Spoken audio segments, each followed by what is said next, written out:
भजन्तमनुपेतमपेतकृत्यं द्वैपायनो विरहकातर आजुहाव पुत्रेति तन्मयतया तरवोऽभिनेदुः तं सर्वभूतहृदयं मुनिमानतोऽस्मि। ॐ नमो भगवते वासुदेवाय। ॐ नमो भगवते वासुदेवाय। ओम नमो नारायणाय। श्रीकृष्ण परब्रह्मणे नमः। श्रीकृष्ण परब्रह्मणे नमः। ಭಗವದ್ಭಕ್ತರಲ್ಲಿ ಸವಿನಯ ವಿಜ್ಞಾಪನೆ. ಪರಮ ಪೂಜ್ಯ ಅದ್ವಯಾನಂದೇಂದ್ರ ಸರಸ್ವತಿ ಮಹಾಸ್ವಾಮಿಗಳವರ ಚರಣ ಕಮಲಗಳನ್ನ ಸ್ಮರಿಸಿಕೊಳ್ಳುತ್ತಾ ಶ್ರೀಮದ್ಭಾಗವತ ಸಪ್ತಾಹ ಜ್ಞಾನ ಯಜ್ಞದ 6ನೆಯ ದಿನ ಇಂದು. ಅಖಿಲಾಂಡ ಕೋಟಿ ಬ್ರಹ್ಮಾಂಡ ನಾಯಕರಾದ ಸದ್ಗುರು ಬ್ರಹ್ಮಚೈತನ್ಯ ಮಹಾರಾಜರ ದಿವ್ಯಾನುಗ್ರಹದಿಂದ 6ನೆಯ ದಿನಕ್ಕೆ ನಾವುಗಳು ಬಂದು ತಲುಪಿದ್ದೇವೆ. ಇವತ್ತು 11ನೆಯ ಸ್ಕಂದದ ಆರಂಭ ಭಾಗದವರೆಗೂ ಕೂಡ ಪಾರಾಯಣ ನಡೆದಿರುವಂಥದ್ದು. ರುಕ್ಮಿಣಿ ಕಲ್ಯಾಣದಿಂದ ಶುರು ಮಾಡಿ ನಡೆದಿರೋದು ನೋಡಿ. ನಾವುಗಳು ಈ ಭಾಗವತ ಅಂತ ಅಂದುಕೊಂಡಾಗ ಪರಿಪೂರ್ಣವಾಗಿ ಅದನ್ನು ನಾವು ಹಂಸೋಪದೇಶ ಅಂತ ಹೇಳ್ತೇವೆ. ಏಕಾದಶ ಸ್ಕಂದದ 13ನೇ ಅಧ್ಯಾಯನ ಹಂಸೋಪದೇಶ ಅಂತ ಹೇಳ್ತೇವೆ. ಅಲ್ಲಿಯವರೆಗೂ ಕೂಡ ಪಾರಾಯಣ ಆಗತ್ತೆ.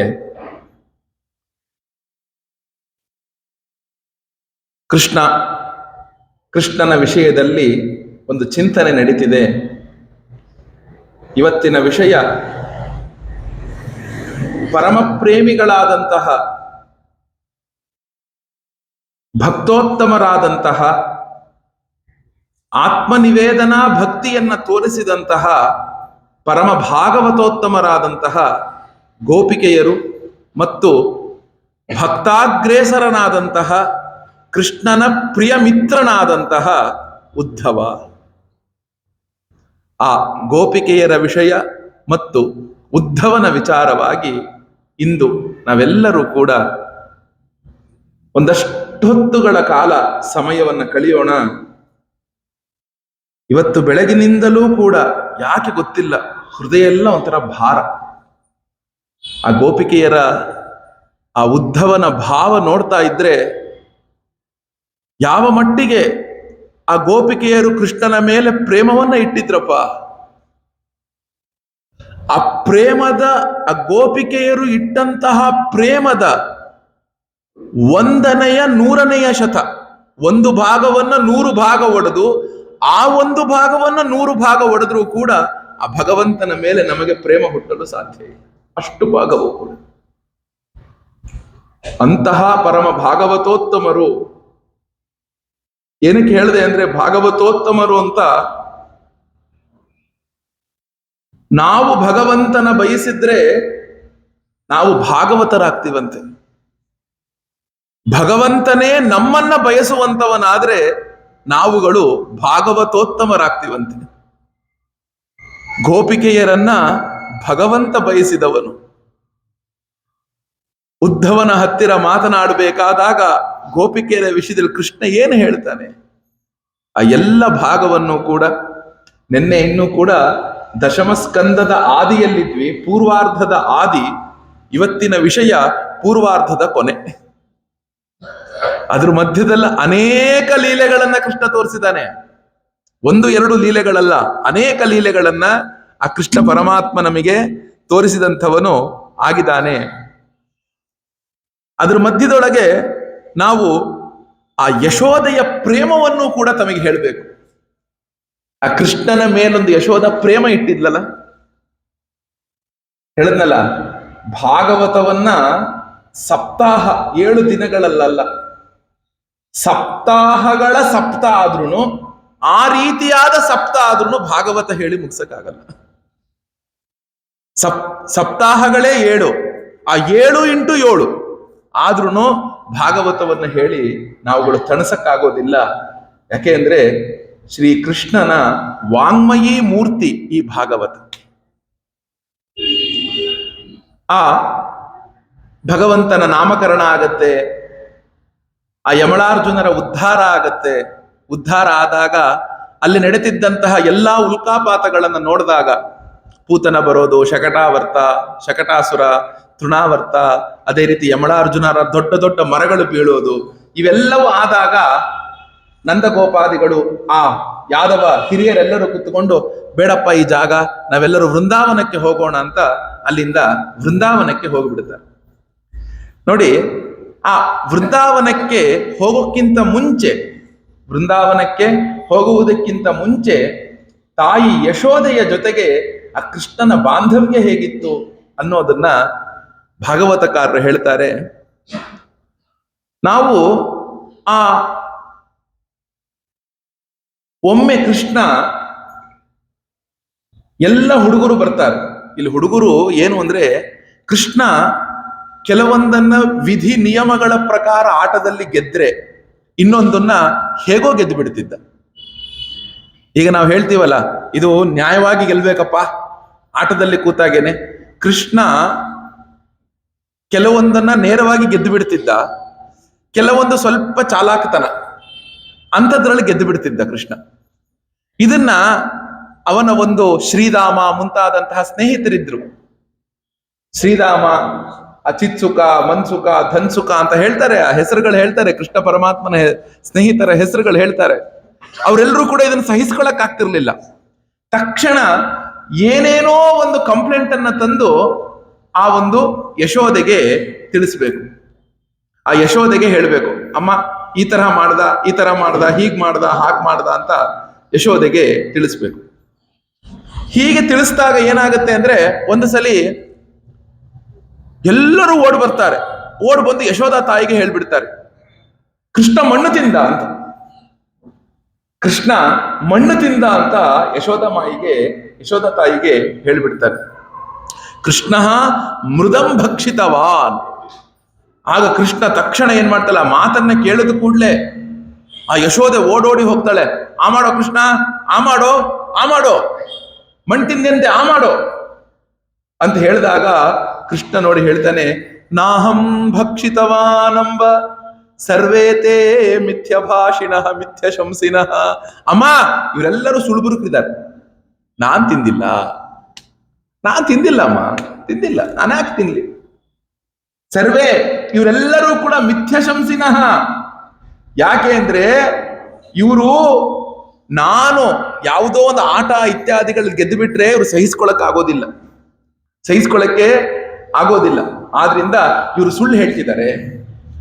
ಅಕಸ್ಮಾತ್ ಏನಾದ್ರು ಮಣ್ಣು ನಾ ತಿಂದಿದ್ರೆ ನನ್ನ ಬಾಯಲ್ಲಿ ಇರ್ಬೇಕಿತ್ತು ತಾನೆ, ನೋಡ್ಬೇಕಾರೆ ಬಾಯಿನ ಅಂತ ಕೃಷ್ಣ ತನ್ನ ಬಾಯನ್ನ ತೆಗೆದು ಆ ಯಶೋಧ ತಾಯಿಗೆ ತೋರಿಸಿದ್ರೆ, ಆ ಯಶೋಧ ತಾಯಿಗೆ ಆ ಒಂದು ಬಾಯಿಯ ಒಳಗೆ ಇಡೀ ಬ್ರಹ್ಮಾಂಡವನ್ನ ನೋಡ್ತಾ ಇದ್ದಾಳಂತೆ. ಬ್ರಹ್ಮಾಂಡದ ಜೊತೆಗೆ ನೋಡಿ, ಬ್ರಹ್ಮಾಂಡವನ್ನ ನೋಡದಂತೆ ಅದರೊಳಗೆ ತನ್ನ ಒಂದು ದೇಶವನ್ನ, ಆ ಭಾರತವನ್ನ ನೋಡ್ತಾಳೆ. ಅದರೊಳಗೊಂದು ಗೋಕುಲವನ್ನ ನೋಡ್ತಾಳೆ. ಆ ಗೋಕುಲದೊಳಗೆ ಅವನು ನಂದ ಭವನವನ್ನ ನೋಡ್ತಾಳೆ. ಆ ನಂದ ಭವನದೊಳಗೆ ಆ ಕೃಷ್ಣ ನಿಂತಿರುವುದನ್ನು ನೋಡ್ತಾಳೆ. ಆ ಕೃಷ್ಣನ ಎದುರಿಗೆ ಯಶೋದೆ ಅವನ ಬಾಯಿಯೊಳಗೆ ನೋಡ್ತಿರೋದನ್ನ ಕೃಷ್ಣನ ಬಾಯಿಯೊಳಗೆ ನೋಡ್ತಾಳೆ. ಕೃಷ್ಣನ ಬಾಯಿಯೊಳಗೆ ಯಶೋದೆ ಮಾತಿಗೆ ತೋರಿಸ್ತಾನೆ.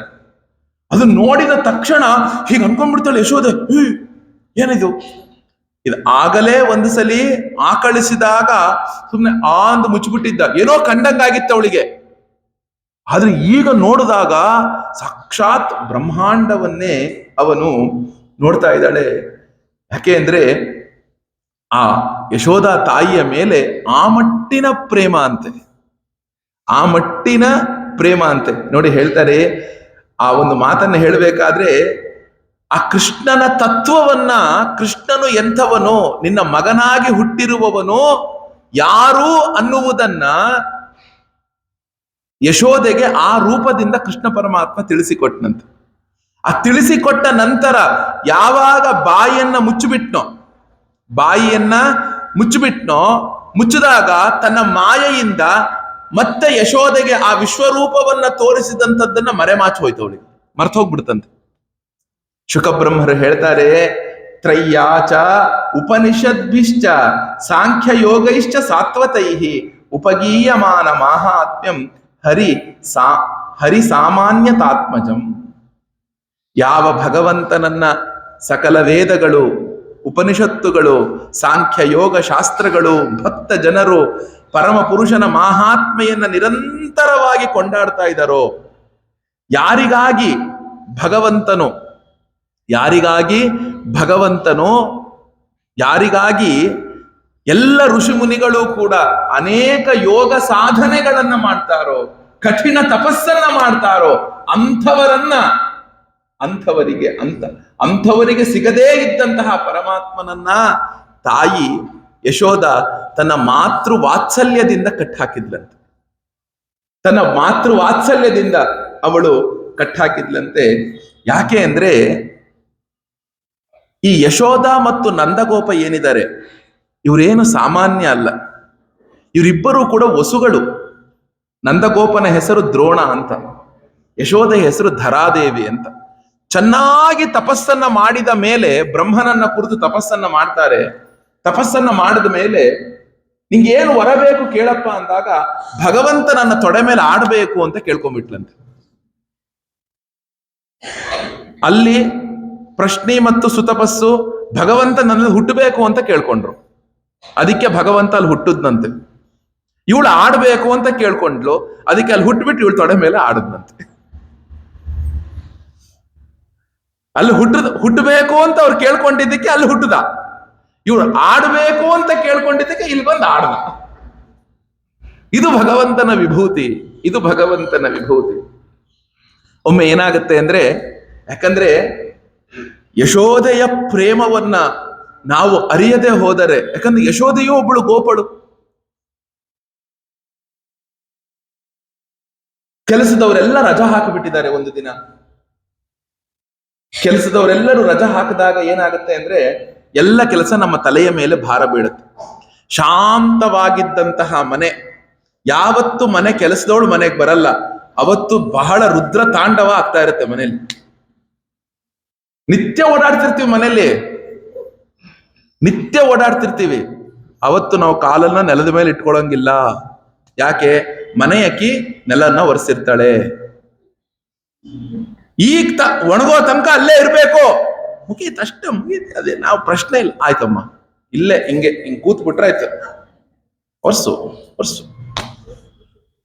ಮಾಡು, ಎಲ್ಲ ನಾನೇ ಮಾಡ್ಬೇಕು, ಎಲ್ಲ ನಾನೇ ಮಾಡ್ಬೇಕು. ನಾನಂತೂ ಮಾಡೋದಿಲ್ವಾ?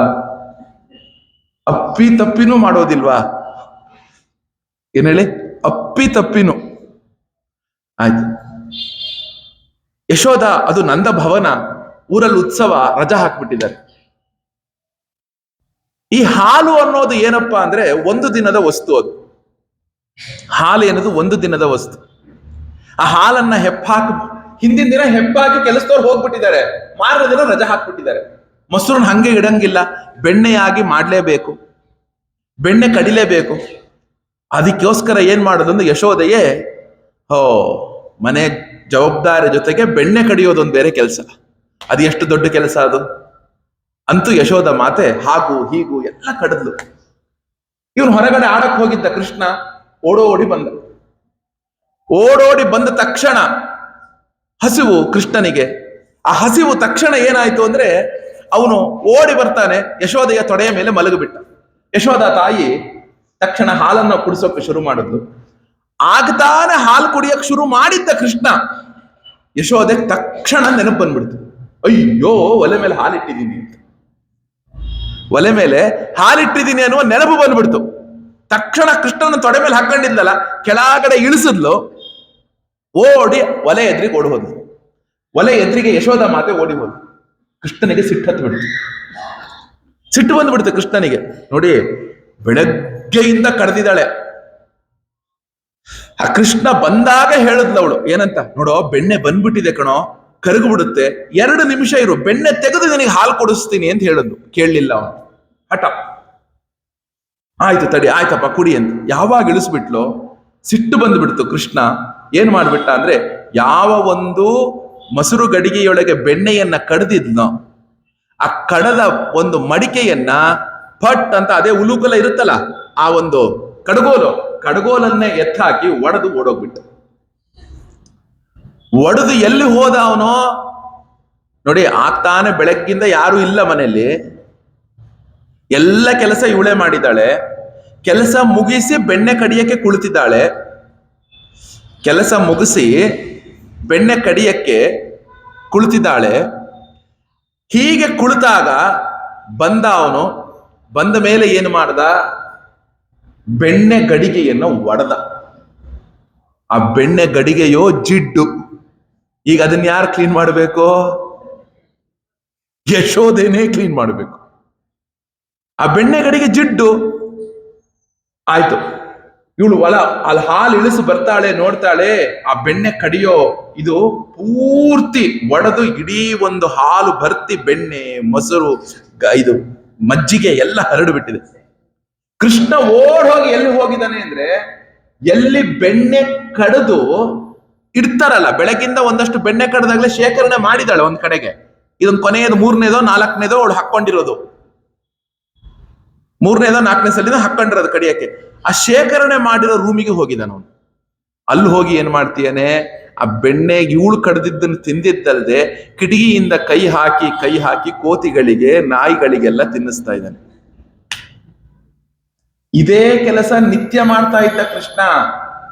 ಅಯ್ಯೋ ನನ್ ಮಗ ಎಷ್ಟು ಚೆನ್ನಾಗಿ ಕೊಡ್ತಾನೆ ನೋಡಿ ಅಂತ ನಗ್ತಾ ಇದ್ಲಕ್ಕೆ. ಇದೇ ಕೆಲಸ ನಿತ್ಯ ಮಾಡ್ತಾ ಇದ್ದ. ಆದ್ರೆ ಅವತ್ತಿನ ದಿನ ಅವಳು ಸಂತೋಷ ಪಡ್ತಿದ್ಲು. ಇವತ್ತಿನ ದಿನ ಯಶೋದೆಗೆ ಸಿಟ್ಟತ್ತು ಬಿಡ್ತು. ಯಾಕೆ? ಅಕ್ಕಿ ಕಡ್ದಿರೋ ಬೆಣ್ಣೆ ಅದು. ಆ ಬೆಣ್ಣೆ ಕಡದ ಶ್ರಮ ಆಕಿ ಗೊತ್ತಿದೆ. ತಕ್ಷಣ ಏನಾಯ್ತು, ಕೃಷ್ಣ ಇಂಥ ಒಂದು ಬದುಕು ಮಾಡ್ತೀಯನೋ ನೀನು ಅಂದುಕೊಂಡು ಒಂದು ಲಟ್ಟಣಿಗೆ ಆ ಒಂದು ಆ ಕೋಲನ್ನ ಹಿರಿತಾಳೆ. ಹಿರಿದು ಬಿಟ್ಟು ತಕ್ಷಣ ಆ ಉಲೂಕಲ ಇರುತ್ತಲ್ಲ, ಆ ಕಡಗೋಲನ್ನೇ ಹಿಡ್ಕೊಂಡು ಕೃಷ್ಣನಿಗೆ ಹೊಡಿತೀನಿ ಅಂತ ಓಡಿ ಹೋಗ್ತಾಳೆ. ಆ ಕೃಷ್ಣನೋ ಕೈಗೆ ಸಿಗುವಂಥವನ ಕೃಷ್ಣ. ಹೇಳ್ತಾರೆ ನೋಡಿ, ತಾಮತ್ತ ಯಷ್ಟಿಂ ಪ್ರಸಮೀಕ್ಷ್ಯ ಸತ್ವರಃ ತಥೋವರುಹ್ಯ ಅಪಸಸಾರ ಭೀತವತ್ ಗೋಪ್ಯನ್ವಧಾವನ್ನ ಯಮಾಪಯೋಗಿನಾಂ ಕ್ಷಮಂ ಪ್ರವೇಷ್ಟುಂ ತಪಸೇರಿತಂ ಮನಃ. ಯಾವಾಗ ಯಶೋಧ ಮಾತೆ ಆ ಒಂದು ಕಡಗೋಲನ್ನ ಹಿಡ್ಕೊಂಡು ನನ್ನ ಎದುರಿಗೆ ಬರ್ತಾ ಇದ್ದಾಳೆ ಅಂತ ಗೊತ್ತಾಗ್ಬಿಡ್ತೋ, ಕೃಷ್ಣನು ಭೀತವತ್, ಮನಸ್ಸಲ್ಲಿ ಭಯ ಇಲ್ಲ ಅಂದ್ರೂ ಕೂಡ ಆ ರೀತಿ ಬರ್ಬೇಕಾದಾಗ ಭಯ ಇರುವಂತೆ ನಟಿಸಿದ್ನಂತವನು. ಭೀತಃ ಅಂತ ಹೇಳಲಿಲ್ಲ, ಭೀತವತ್, ಹೆದರಿಕೆ ಬಂದವನಂತೆ ನಟಿಸಿ ಅಮ್ಮ ಬೇಡಮ್ಮ, ಅಮ್ಮ ಬೇಡಮ್ಮ ಅಂತ ಹೇಳ್ಕೊಂಡು ಏನ್ ಮಾಡ್ತೇನೆ ಕೃಷ್ಣ? ಓಡೋಡಿ ಹೋಗ್ತಿದ್ದಾನೆ. ಎಷ್ಟು ಓಡಿ ಹೋದ್ರೂ ಕೂಡ ಹೆಂಗು ಓಡಿ ಹೋಗ್ತೇನೆ ಗೊತ್ತಾ ಕೃಷ್ಣ? ಇನ್ ಒಂದ್ ಹೆಜ್ಜೆ ಇಟ್ರೆ ಕೃಷ್ಣ ಸಿಗ್ತಾನೇನೋ ಅನ್ನೋ ಅಷ್ಟು ದೂರದಲ್ಲಿ ಓಡೋಗ್ತೀಯ. ಎಲ್ಲೋ ಓಡೋಗ್ತಿದ್ರೆ ನಾವ್ ಇಲ್ಲಿ ನಿಲ್ಲಿಸ್ಬಿಡ್ತೀವಿ, ಅವನ್ ಸಿಗಲ್ಲ ಬಿಡು ನಮಗೆ ಅಂತ. ಅವನ್ ಹೆಂಗು ಓಡ್ತಿದ್ದಾನೆ ಅಂತ ಅಂದ್ರೆ ಒಂದ್ ಹೆಜ್ಜೆ ದೂರದಲ್ಲಿ ಓಡ್ತೀಯನಂತೆ. ಹಿಂಗ್ ಕೈ ಹಾಕಿದ್ರೆ ಅವನ್ ಹಿಂದಿನ ಬೆನ್ನು ಸ್ಪರ್ಶ ಆಗ್ತಿದೆ, ಹಿಡಿಯಕ್ಕಾಗ್ತಿಲ್ಲ. ಕೈ ಹಾಕಿದ್ರೆ ಸಿಕ್ತಿಯಾನೆ, ಹಿಡಿಯಕ್ಕಾಗ್ತಿಲ್ಲ. ಅದಕ್ಕೆ ಭಾಗವತಕಾರರು ಹೇಳ್ತಾರೆ, ಯಾವ ಒಬ್ಬ ಪರಮ ಪುರುಷನನ್ನ ಯೋಗಿಗಳು, ತಪಸ್ವಿಗಳು, ಸಾಧಕರು ಸಾವಿರಾರು ವರ್ಷ ಕಂದ ಮೂಲ ಫಲಗಳನ್ನ ತಿಂದು ಅವನನ್ನ ಹಿಡಿಬೇಕು ಅಂತ ತಪಸ್ಸು ಮಾಡುವವರಿಗೆ ಆ ಭಗವಂತ ಸಿಗೋದಿಲ್ಲ. ಆದರೆ ಯಾವಾಗ ಯಶೋದೆ ಓಡಿ ಸುಸ್ತಾಗ್ಬಿಟ್ಲೋ, ಆಗ ಒಂದು ಸಲಿ ಕೃಷ್ಣ ಹಿಂದೆ ನೋಡಿದ್ನಂತ. ಸಿಕ್ಕಿದಾಗ ಯಾವಾಗ ತಾಯಿಗೆ ಸುಸ್ತಾಗ್ತಿದೆ ಅಂತ ಅನ್ಸ್ತೋ, ಕೃಷ್ಣ ತನ್ನನ್ನು ತಾನೇ ನಿಧಾನ ಮಾಡಿಕೊಂಡು ಯಶೋದೆಗೆ ಸಿಕ್ಬಿಟ್ಟ. ಸಿಕ್ಕಿದ ತಕ್ಷಣ ಏನ್ ಹೇಳಿದ್ಲು, ಕೃತಾಗಸಂತಂ, ಸಿಕ್ಕದೆಲ್ಲ ಮಾಡ್ತೀನಿ ತಡಿ. ಎಷ್ಟೋ ರಂಪಾಟ ಮಾಡ್ತೀಯ, ಎಷ್ಟೋ ಕಾಟ ಕೊಡ್ತೀಯ ನೀನು, ಇವತ್ತಿಡೀ ನೀನು ಮನೆ ಬಿಟ್ಟು ಹೊರಗಡೆ ಕದಲಂಗಿಲ್ಲ ಅಂದುಕೊಂಡು ಆ ಒರಳು ಕಲ್ಲಿ ಕಟ್ಟಾಕ್ಬಿಡ್ತೀನಿ ನಿನ್ನ.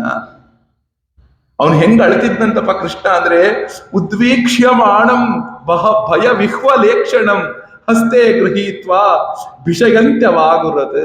ಆ ಕೃಷ್ಣನಿಗೆ ಚಂದ ಅಲಂಕಾರ ಮಾಡಿದ್ಲಂತವಳು, ಕಣ್ಣಿಗೆ ಕಾಡಿಗೆ ಹಚ್ಚಿ ಇಲ್ಲೆಲ್ಲ ಬಟ್ಟುಗಳೆಲ್ಲ ಇಟ್ಟು, ಕೆಂಪು ಇತ್ಯಾದಿಗಳೆಲ್ಲ ಬಟ್ಟುಗಳಿಟ್ಟು ಎಲ್ಲ ಅಲಂಕಾರ ಮಾಡಿದ್ಲಂತೆ. ನೀವು ಈಗಲೂ ಕೂಡ ಆ ವೃಂದಾವನಕ್ಕೆ ಹೋಗ್ಬೇಕು, ಅಲ್ಲಿರೋ ಸಾಮಾನ್ಯ ಹೆಣ್ಣು ಮಕ್ಕಳೇ ಎಲ್ಲಾ ಅಲಂಕಾರ ಮಾಡ್ಕೊಂಡು ಓಡಾಡ್ತಾ ಇರ್ತಾರೆ.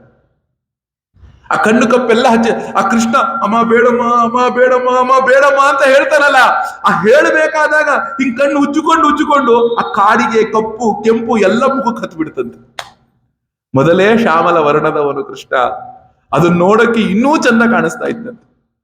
ಅವಳು ಏನಂತ ಹೇಳ್ತಾರೆ, ನಚಾಂತರ್ನ ಬಹಿರ್ಯಸ್ಯ ನ ಪೂರ್ವಂ ನಾಪಿ ಚಾಪರಂ ಪೂರ್ವಾಪರಂ ಬಹಿಶ್ಚಂತಹ ಜಗತೋ ಯೋ ಜಗಚ್ಚಯ. ಆ ಭಗವಂತನೇನ ಹೇಗಿರೋ ಸರ್ವಾತ್ಮಕನಾದ ಇವನಿಗೆ ಒಳಗಡೆ ಹೊರಗಡೆ ಅನ್ನೋದೇ ಇಲ್ಲ, ಆದಿ ಅಂತ್ಯಗಳಿಲ್ಲ. ಜಗತ್ ಸೃಷ್ಟಿಗೆ ಮೊದಲೂ ಇದ್ದನೋ, ಜಗತ್ ಪ್ರಳಯ ಆದ ಮೇಲೂ ಇರ್ತಾನೆ. ಅಂತಹ ಜಗತ್ ಸ್ವರೂಪವನ್ನ ಧರಿಸಿದಂತಹ ಆ ಪರಮಾತ್ಮನನ್ನೇ ಯಶೋದ ತನ್ನ ಮಗ ಅಂತ ಭಾವಿಸಿ ಪ್ರೇಮಿಸ್ತಾ ಇದ್ದಂತೆ. ಮಗ ಅಂತ ಪ್ರೇಮಿಸಿ ಮಾಡ್ತಿದ್ಲು. ಆಗ ಮಾಡ್ತೀನಿ ತಡಿ ಅಂದ್ಕೊಂಡು ಆ ವರಳದಲ್ಲಿ ಕಟ್ಟಕ್ಕೆ ಹೋಗ್ತಾಳೆ. ಆ ಮಜ್ಜಿಗೆ ಕಡಿಯೋ ಹಗ್ಗ ಇರುತ್ತಲ್ಲ, 2 ಇಂಚು 2 ಅಂಗುಲ ಕಡಿಮೆ ಆಯ್ತು, ಇಷ್ಟುದ್ದ ಕಡಿಮೆ ಆಯ್ತಂತ. ಪಕ್ಕದಲ್ಲಿ ಇನ್ನೂ ಒಂದಿತ್ತು, ಅದನ್ನು ಸೇರಿಸ್ಕೊಂಡ್ಲಂತೆ, ಕಟ್ಟಕ್ಕೆ ಹೋದಂತೆ, ಅದು ಮತ್ತೆ ಇಷ್ಟುದ್ದ ಕಡಿಮೆ ಆಯ್ತು. ಪಕ್ಕದಲ್ಲಿ ಇನ್ನೊಂದು ಹಗ್ಗ ಇತ್ತು, ಅದನ್ನ ತಗೊಂಡ್ ಕಟ್ಟದ್, ಮತ್ತೆ ಅದು ಇಷ್ಟುದ್ದ ಕಡಿಮೆ ಆಯ್ತು. ಕಟ್ಟಿನೇ ಸುಸ್ತಾಗ್ಬಿಟ್ಲಂತೆ ಯಶೋದ. ಆಗ ಅಂದುಕೊಂಡಂತೆ ಏವಂ ಸಂದರ್ಶಿತ ಹ್ಯಂಗ ಹೇಳೋ ಸ್ವವಶೇನಾಪಿ ಕೃಷ್ಣೇನ ಯಸ್ಯೇದಂ ಸ್ವೇಶ್ವರಂ ವಶೇ. ಆಗ ಏನಾಯ್ತಂದ್ರೆ ಕೃಷ್ಣ ಅಂದುಕೊಂಡಂತೆ ಇನ್ನು ಅಮ್ಮನಿಗೆ ಹಿಂಸೆ ಕೊಡಬಾರ್ದು, ನಾನು ಇನ್ನು ಮಾಡಬಾರದು ಅಂತ ಅಂದುಕೊಂಡು ಏನ್ ಮಾಡದಂತೆ ಅಂದ್ರೆ, ಇಡೀ ಜಗತ್ತು ಭಗವಂತನ ವಶದೊಳಗಿದೆಯಂತೆ. ಇಡೀ ಪ್ರಪಂಚ ಯಾರ ವಶದಲ್ಲಿದೆ? ಆ ಪರಮಾತ್ಮನ ವಶದಲ್ಲಿದೆಯಂತೆ. ಯಾವ ಒಬ್ಬ ಭಕ್ತನು ಅತ್ಯಂತ ಪ್ರೇಮದಿಂದ ಅತ್ಯಂತ ಭಾವದಿಂದ ಭಗವಂತನನ್ನ ಹಿಡಿದುಕೊಳ್ತೀನಿ ಅಂತ ಹೋದ್ರೆ, ಅಂತಹ ಜಗನ್ನಿಯಾಮಕನಾದಂತಹ ಭಗವಂತನು ಇವನ ಮಾತು ಕೇಳುವ ಹಾಗೆ ಆಗ್ತಾನಂತೆ. ಅದನ್ನ ಯಶೋದೆಯಿಂದ ನಮಗೆ ತೋರಿಸಿಕೊಟ್ಟಿದ್ದಾನಂತೆ ಕೃಷ್ಣ. ಯಶೋದೆಯಿಂದ ತೋರಿಸಿಕೊಟ್ಟಿದ್ದಾನೆ, ನಾನು ಪ್ರಿಯ ಭಕ್ತರ ವಶನಾಗ್ತೇನೆ ಅಂತ ತೋರಿಸಿಕೊಟ್ಟಿದ್ದಾನೆ. ಇಂತಹ ಪರಮಾತ್ಮನು ಅನೇಕ ಲೀಲೆಗಳನ್ನ ತನ್ನ ಒಂದು ಗೋಕುಲದೊಳಗೆ ತೋರಿಸಿ ನಂತರ ಎಲ್ಲರೂ ಕೂಡ ವೃಂದಾವನಕ್ಕೆ ಹೋಗ್ತಾರೆ. ವೃಂದಾವನದೊಳಗೂ ಕೂಡ ಅನೇಕ ಆ ಒಂದು ಲೀಲೆಗಳನ್ನ, ಅನೇಕ ಜನ ರಾಕ್ಷಸರುಗಳನ್ನ ಅಘಾಸುರ, ಧೇನುಕಾಸುರ ಮತ್ತು ಕಾಲಿಯನ ಮೇಲೆ ಕೃಪೆ ತೋರ್ತಾನೆ, ಪ್ರಲಂಬಾಸುರ. ಹೀಗೆಲ್ಲ ಆದಮೇಲೆ ಪರಿಪೂರ್ಣ ಬ್ರಹ್ಮದೇವರ ಒಂದು ಭ್ರಮ ನಿರಸನ ಆಗುತ್ತೆ. ಆ ಒಂದು ಅಲ್ಲಿದ್ದಂತಹ ಯಜ್ಞ ಪತ್ನಿಯರ ಮೇಲೆ ಕೃಪೆ ತೋರಿಸ್ತಾನೆ. ಆ ಒಂದು ಗೋವರ್ಧನಗಿರಿಯ ಉದ್ಧಾರಣ, ಆ ಗೋವರ್ಧನವನ್ನ ಎತ್ತುತ್ತಾನೆ. ಆ ನಂತರ ಅವನಿಗೆ ಗೋವಿಂದ ಅಭಿಷೇಕವಾಗುತ್ತೆ. ಹೀಗೆಲ್ಲ ಆದ್ಮೇಲೆ ಆ ಗೋಪಿಕೆಯರ ಒಂದು ಭಾವ ಆರಂಭ ಆಗತ್ತೆ. ಯಾರು ಗೋಪಿಕೆಯರು? ಪರಮ ಭಾಗವತೋತ್ತಮರು. ಅವ್ರು ಹಾಗೆ ಹೀಗೆ ಇರುವಂಥವರಲ್ಲ. ಯಾವುದೋ ಒಂದು ಜನ್ಮದೊಳಗೆ ಇನ್ನೇನು ಮುಕ್ತರಾಗಬೇಕು ಅನ್ನುವ ಸಂದರ್ಭದಲ್ಲಿ ಪ್ರಾರಬ್ಧ ವಶದಿಂದ ಅವರ ಶರೀರವನ್ನ ಬಿಟ್ಟಿದ್ರಲ್ಲ, ಅಂಥವರೆಲ್ಲರೂ ಕೂಡ ಗೋಕುಲದಲ್ಲಿ ಗೋಪಿಕೆಯರಾಗಿ ಹುಟ್ಟಿದ್ರಂತೆ. ಗೀತೆಯಲ್ಲಿ ಕೃಷ್ಣ ಹೇಳ್ತಾನೆ ಏನಂತ, ಶುಚೀನಾಂ ಶ್ರೀಮತಾಂ ಗೇಹೆ ಯೋಗ ಭ್ರಷ್ಟೋಭಿಜಾಯತೆ. ಯಾರು ಈ ಒಂದು ಜನ್ಮದೊಳಗೆ ಭಗವಂತನೇ ಬೇಕು ಎಂಬ ಉತ್ಕಟ ಇಚ್ಛೆಯಿಂದ ಭಗವಂತನನ್ನ ಪ್ರೀತಿಸುವಂತವರಾಗ್ತಾರೋ, ಅಂತಹ ಪ್ರೀತಿಸುವವರಿಗೆ ಏನಾದರೂ ಈ ಜನ್ಮದಲ್ಲಿ ನಾನು ಸಿಗದೆ ಹೋದರೆ ಮುಂದಿನ ಜನ್ಮದಲ್ಲಿ ಖಂಡಿತವಾಗ್ಲೂ ನಾನು ಅವರಿಗೆ ಸಿಗ್ತೀನಪ್ಪ. ಆ ರೀತಿಯಾಗಿ ತಪಸ್ಸನ್ನ ಮಾಡಿದಂಥವರೆಲ್ಲರೂ ಕೂಡ ಗೋಕುಲದಲ್ಲಿ ಗೋಪಿಕೆಯರಾಗಿ ಕೃಷ್ಣ ಪ್ರೇಮಿಗಳಾಗಿ ಹುಟ್ಟಿದಂಥವರು ಆಗಿದ್ರು. ನೋಡಿ, ಒಂದು ಶರದೃತುವಿನ ರಾತ್ರಿ ಕೃಷ್ಣ ಪರಮಾತ್ಮ ಗೋಪಿಕೆಯರೆಲ್ಲರಿಗೂ ಕೂಡ ಅನುಗ್ರಹವನ್ನ ಮಾಡಬೇಕು ಅಂತ ಅಂದುಕೊಂಡ. ಅನುಗ್ರಹವನ್ನ ಮಾಡಬೇಕು ಅಂತ ಅಂದುಕೊಂಡು ಅವರ ಒಂದು ವೇಣುನಾದ, ಕೃಷ್ಣನಿಗೊಂದು ವೇಣು ಸಿಕ್ಕಿರುತ್ತೆ, ಹೋಗ್ಬೇಕಾದ್ರೆ ಅದು ಯಾವಾಗ್ಲೂ ಕೂಡ ತನ್ನ ಸೊಂಟದಲ್ಲೇ ಸಿಗಿಸ್ಕೊಂಡು ಓಡಾಡ್ತಿರ್ತಾನೆ. ಕೃಷ್ಣನ ಅಲಂಕಾರ ಏನೋ ಬಹಳ ದೊಡ್ಡ ಅಲಂಕಾರ ಅಲ್ಲ. ಅವನ ಅಲಂಕಾರವನ್ನು ಹೇಳ್ತಾರೆ, ಯಾವುದೋ ಒಂದು ಚಿಗುರಿದ ಬಳ್ಳಿ ಇತ್ತಲ್ಲ, ಆ ಬಳ್ಳಿಯನ್ನ ತಗೊಂಡು ತಲೆ ಸುತ್ಕೊಳ್ತಾ ಇದ್ದಂತೆ. ಆ ಕಾಡಲ್ಲಿ ಸಿಗೋ ಪುಕ್ಕಗಳು ಎಲ್ಲವನ್ನೂ ಕೂಡ ನೆತ್ತಿಗೆ ಸಿಗಿಸ್ಕೊತಾ ಇದ್ದಂತೆ. ಆ ಕಾಡಲ್ಲಿ ಗುಲಗಂಜಿ ಸಿಗುತ್ತೆ, ಆ ಗುಲಗಂಜಿ ಮಾಲೆಯನ್ನ ಹಾಕೊಳ್ತಾ ಇದ್ದಂತೆ. ಕೃಷ್ಣನಿಗೆ ಗುಲಗಂಜಿ ಅಂದ್ರೆ ಬಲು ಪ್ರೇಮ. ಈಗಲೂ ನೀವು ಗುರುವಾಯೂರಿಗೆಲ್ಲ ಹೋದ್ರೆ ಅಲ್ಲಿ ಗುಲಗಂಜಿ ರಾಶಿ ರಾಶಿ ಮಾರ್ತಾ ಇರ್ತಾರೆ, ರಾಶಿ ರಾಶಿಯಾಗಿ ಗುಲಗಂಜಿಯನ್ನ ಮಾರ್ತಾ ಇರ್ತಾರೆ. ಅವನಿಗೆ ಬಲು ಪ್ರೇಮ ಗುಲಗಂಜಿ ಅಂದ್ರೆ. ಅಲ್ಲಿ ಆ ಗುಲಗಂಜಿ ಮಾಲೆಯನ್ನ ಹಾಕೊಳ್ತಾ ಇದ್ದಂತೆ. ಯಾವುದೋ ಒಂದು ಬಿದಿರಿನ ಕಡ್ಡಿನ ಜೊತೆಗೆ ಯಾವಾಗ್ಲೂ ಇಟ್ಕೊಳ್ತೇವೆ, ಅದು ವೇಣು ಅಂತ, ಕೊಳಲು ಅಂತ. ನಾವು ಕೃಷ್ಣನಿಗೆ ಬಹಳ ದೊಡ್ಡ ಆರ್ಭಟಗಳನ್ನೆಲ್ಲ ಮಾಡ್ತೇವೆ. ಕೃಷ್ಣ ಇದೇ ಅಲಂಕಾರ, ಯಾವುದೋ ಒಂದು ಹೂವನ್ನ ತೆಗೆದು ಸಿಗಿಸ್ಕೊಳ್ತಾ ಇದ್ದಂತೆ. ಅವನ್ ಕಿವಿ ಮೇಲೆ ಇಟ್ಕೊಂಡು ಓಡಾಡ್ತಿದ್ದಂತೆ. ಯಾವುದೋ ಒಂದು ಹಸಿರಾದಂತಹ ಬಳ್ಳಿಯನ್ನ ಕಿತ್ತುಬಿಟ್ಟು ತಲೆಗೆ ಒಂದು ಇದ್ರ ತರ ಸುತ್ತಕೊಳ್ತಾ ಇದ್ದಂತೆ ಕೃಷ್ಣ. ಇದು ನಮಗೆ ಆ ಯಜ್ಞ ದೀಕ್ಷಿತರ ಪತ್ನಿಯರಿಗೆ ಭಗವಂತ ಅನುಗ್ರಹ ಮಾಡ್ತಾನೆ. ಆಗ ಭಗವಂತ ಈ ರೂಪದಲ್ಲೇ ನಿಂತಿರ್ತಾನೆ. ಈಗ ನಾನು ಏನು ಹೇಳಿದೆ ಆ ರೂಪದಲ್ಲಿ ನಿಂತಿರ್ತಾನೆ ಭಗವಂತ. ಶರದೃತುವಿನ ಪೌರ್ಣಿಮೆಯ ರಾತ್ರಿ ಅವನು ವೇಣುನಾದವನ್ನ ಮಾಡ್ತಾನೆ. ನೋಡಿ, ಮಾಡಿದ ತಕ್ಷಣ ಆ ಒಂದು ಮನೋಹರವಾದಂತಹ ಆ ಒಂದು ಶಬ್ದವನ್ನ ಕೇಳಿದ ತಕ್ಷಣವೇ ಅವರೆಲ್ಲರೂ ಕೂಡ ಏನೇನು ಕೆಲಸವನ್ನ ಮಾಡ್ತಾ ಇದ್ರು ಆ ಎಲ್ಲ ಕೆಲಸವನ್ನು ಬಿಟ್ಟು ಮತ್ತೊಬ್ಬರು ತಿಳಿಸದೆ ಯಮುನಾ ನದಿಯ ಕಡೆಗೆ ಓಡೋಡಿ ಬಂದ್ರಂತೆ. ನೋಡಿ ಹೇಳ್ತಾರೆ, ಆ ಒಂದು ಕೆಲವರು ಹಾಲನ್ನ ಕರಿತಾ ಇದ್ರಂತೆ. ಹಾಲನ್ನ ಹೀಗೆ ಕರಿತಾ ಇದ್ಲು ಅಂದ್ರೆ ಆ ಪಾತ್ರೆಯನ್ನು ಹಾಗೆ ಕೆಳಗಡೆ ಬಿಟ್ಟು ಹಾಗೆ ವೇಣುನಾದ ಬಂದರ ಕಡೆಗೆ ಓಡಿ ಹೋಗಿ ಶುರು ಮಾಡಿದಂತೆ. ಕೆಲವರು ಹಾಲನ್ನ ಕಾಯಿಸ್ತಾ ಇದ್ರಂತೆ. ಹಾಲು ಉಕ್ಕು ಬರ್ತಿತ್ತಂತೆ. ಉಕ್ಕು ಬಂದಾಗ ಅದನ್ನು ಬಿಟ್ಟು ಆ ವೇಣುನಾದ ಶಬ್ದದ ಕಡೆಗೆ ಓಡಿ ಹೋದಂತೆ. ಆ ನಂತರ ಕೆಲವರಿಗೆ ಊಟ ಇನ್ನೇನು ನೋಡಿ, ಪಾತ್ರೆಯಿಂದ ತಗೊಂಡು ಸೌಟಲ್ಲಿ ಹಿಡ್ಕೊಂಡು ತನ್ನ ಗಂಡನಿಗೆ ಹಿಂಗ್ ಬಡಿಸ್ತಿದ್ದಾಳಂತೆ. ಕೃಷ್ಣನ ವೇಣುವಿನ ಶಬ್ದ ಕೇಳಿಸ್ತು, ಸೌಟು ಸಹಿತ ಅವನ ತಟ್ಟೆ ಮೇಲೆ ಬಿಟ್ಟು ಓಡಿ ಹೋದ್ಲಂತೆ. ಹೀಗಿರ್ಬೇಕು ನಮಗೆ ಭಾವ. ಭಗವಂತ ಬರಂದು ಕರೆದ ಅಂದ್ರೆ ಏನು ಮಾಡ್ತಿದೀವಿ ಅದನ್ನು ಬಿಟ್ಟು ಹೊರಡಬೇಕು. ಆ ರೀತಿ ಸಿದ್ಧತೆ ಇರಬೇಕು ನಮ್ಮ ಹತ್ರ. ಬಂದ ಸುದರ್ಶನ, ಮುಗೀತು ಕಡ, ಹೊರಡ ನೀನು ಅಂತ ಹೇಳ ಒಂದು ಕ್ಷಣ ಇರಪ್ಪ. ರಾಮನಿಗೆ ಮಹಾರಾಜರಿಗೆ ಒಂದು ನಮಸ್ಕಾರ ಮಾಡ್ತೀನಿ. ಹಿಂಗೊಂದು ಕರಿ ಬ್ಯಾಗ್ ಇದೆಯಲ್ಲ, ಹಿಂಗ್ ಹಿಡ್ಕೊಂಡು ತಿರುಗ್ತೀನಲ್ಲ, ಹಂಗ ನಮ್ದೊಂದು ಪುಣ್ಯದ ಬ್ಯಾಗ್ ಅನ್ನು ಹಿಂಗ್ ಎತ್ಕೋಬೇಕು, ಹೊರಡ್ತಾ ಇರಬೇಕು. ಹಿಂದೆ ತಿರುಗಿ ನೋಡಬಾರದು ನಾವು, ಆ ರೀತಿ ಹೊರಡ್ತಾ ಇರಬೇಕು. ಅಂತಹ ಒಂದು ಸಿದ್ಧತೆಯ ಹೃದಯದಲ್ಲಿರ್ಬೇಕು. ಭಗವಂತನ ಶಬ್ದ ಕೇಳಿಸಿದ್ರೆ ನಾನು ಹೊರಡಕ್ ಸಿದ್ಧ ಇದ್ದೀನಿ, ಏನು ಬೇಕಾಗಿಲ್ಲ, ಪ್ರಪಂಚದ ಚಿಂತನೆಯೇ ಇಲ್ಲ ಹೇಳ್ತಾರೆ ನೋಡಿ. ಆ ನಂತರ ಏನಾಯ್ತು, ಕೆಲವರು ಮಗುಗ ಹಾಲು ಕುಡಿಸ್ತಿದ್ರಂತೆ. ನೋಡಿ, ಮಗುಗ ಹಾಲು ಕುಡಿಸ್ತಿದ್ರಂತೆ. ಆ ಮಗುವನ್ನ ಹಾಗೇ ಬಿಟ್ಟು ಹೊರಟು ಹೋದಂತೆ. ಕೆಲವರು ಅತ್ತೆ ಮಾವನವರ ಸೇವೆ ಮಾಡ್ತಾ ಇದ್ದಂತೆ, ಹೋದ್ಲಂತೆ. ನೋಡಿ, ಒಬ್ಬಳಂತೂ ಒಂದು ಕಣ್ಣಿಗೆ ಅಂಗಾರವನ್ನ ಹಚ್ಕೊಂಡಿದ್ಲಂತೆ, ಕಪ್ಪನ್ನು ಹಚ್ಕೊಂಡಿದ್ಲಂತೆ. ಇನ್ನೊಂದನ್ನ ಹಚ್ಕೋಬೇಕು ಅಂತ ತಗೊಂಡು ಹೇಳಂತೆ. ಆ ವೇಣು ಶಬ್ದ ಕೇಳಿಸ್ಬಿಡ್ತು, ಹಂಗೆ ಓಡ್ ಹೋದ್ಲಂತೆ. ಒಬ್ಳು ಒಂದು ಕಿವಿಗೆ ಓಲೆಯನ್ನ ಹಾಕೊಂಡು ಹೇಳಂತೆ, ಇನ್ನೊಂದನ್ನ ಹಿಂಗ್ ತಗೊಂಡು ಹೇಳೆ, ಶಬ್ದ ಕೇಳಿಸ್ತು, ಹಾಗೆ ಬಿಟ್ಟು ಓಡಿ ಹೋದ್ಲು. ಕೆಲವರೆಲ್ಲರೂ ಕೂಡ ಒಬ್ಬಳಂತೂ ಸೀರೆಯನ್ನ ನೋಡಿ ಎಷ್ಟು ಹೇಳ್ತಾರೆ ಅಂದ್ರೆ, ಸೀರೆಯನ್ನ ಹುಟ್ಟಿದಾಳೆ, ಸೆರಗನ್ ಹಿಂಗ್ ಮೇಲ್ ಹಾಕೋಬೇಕು, ಶಬ್ದ ಕೇಳಿಸ್ತು, ಸುಮ್ಮನೆ ಹಿಂಗ್ ಸುತ್ತಕೊಂಡು ಓಡಿ ಹೋದ್ಲಂತೆ.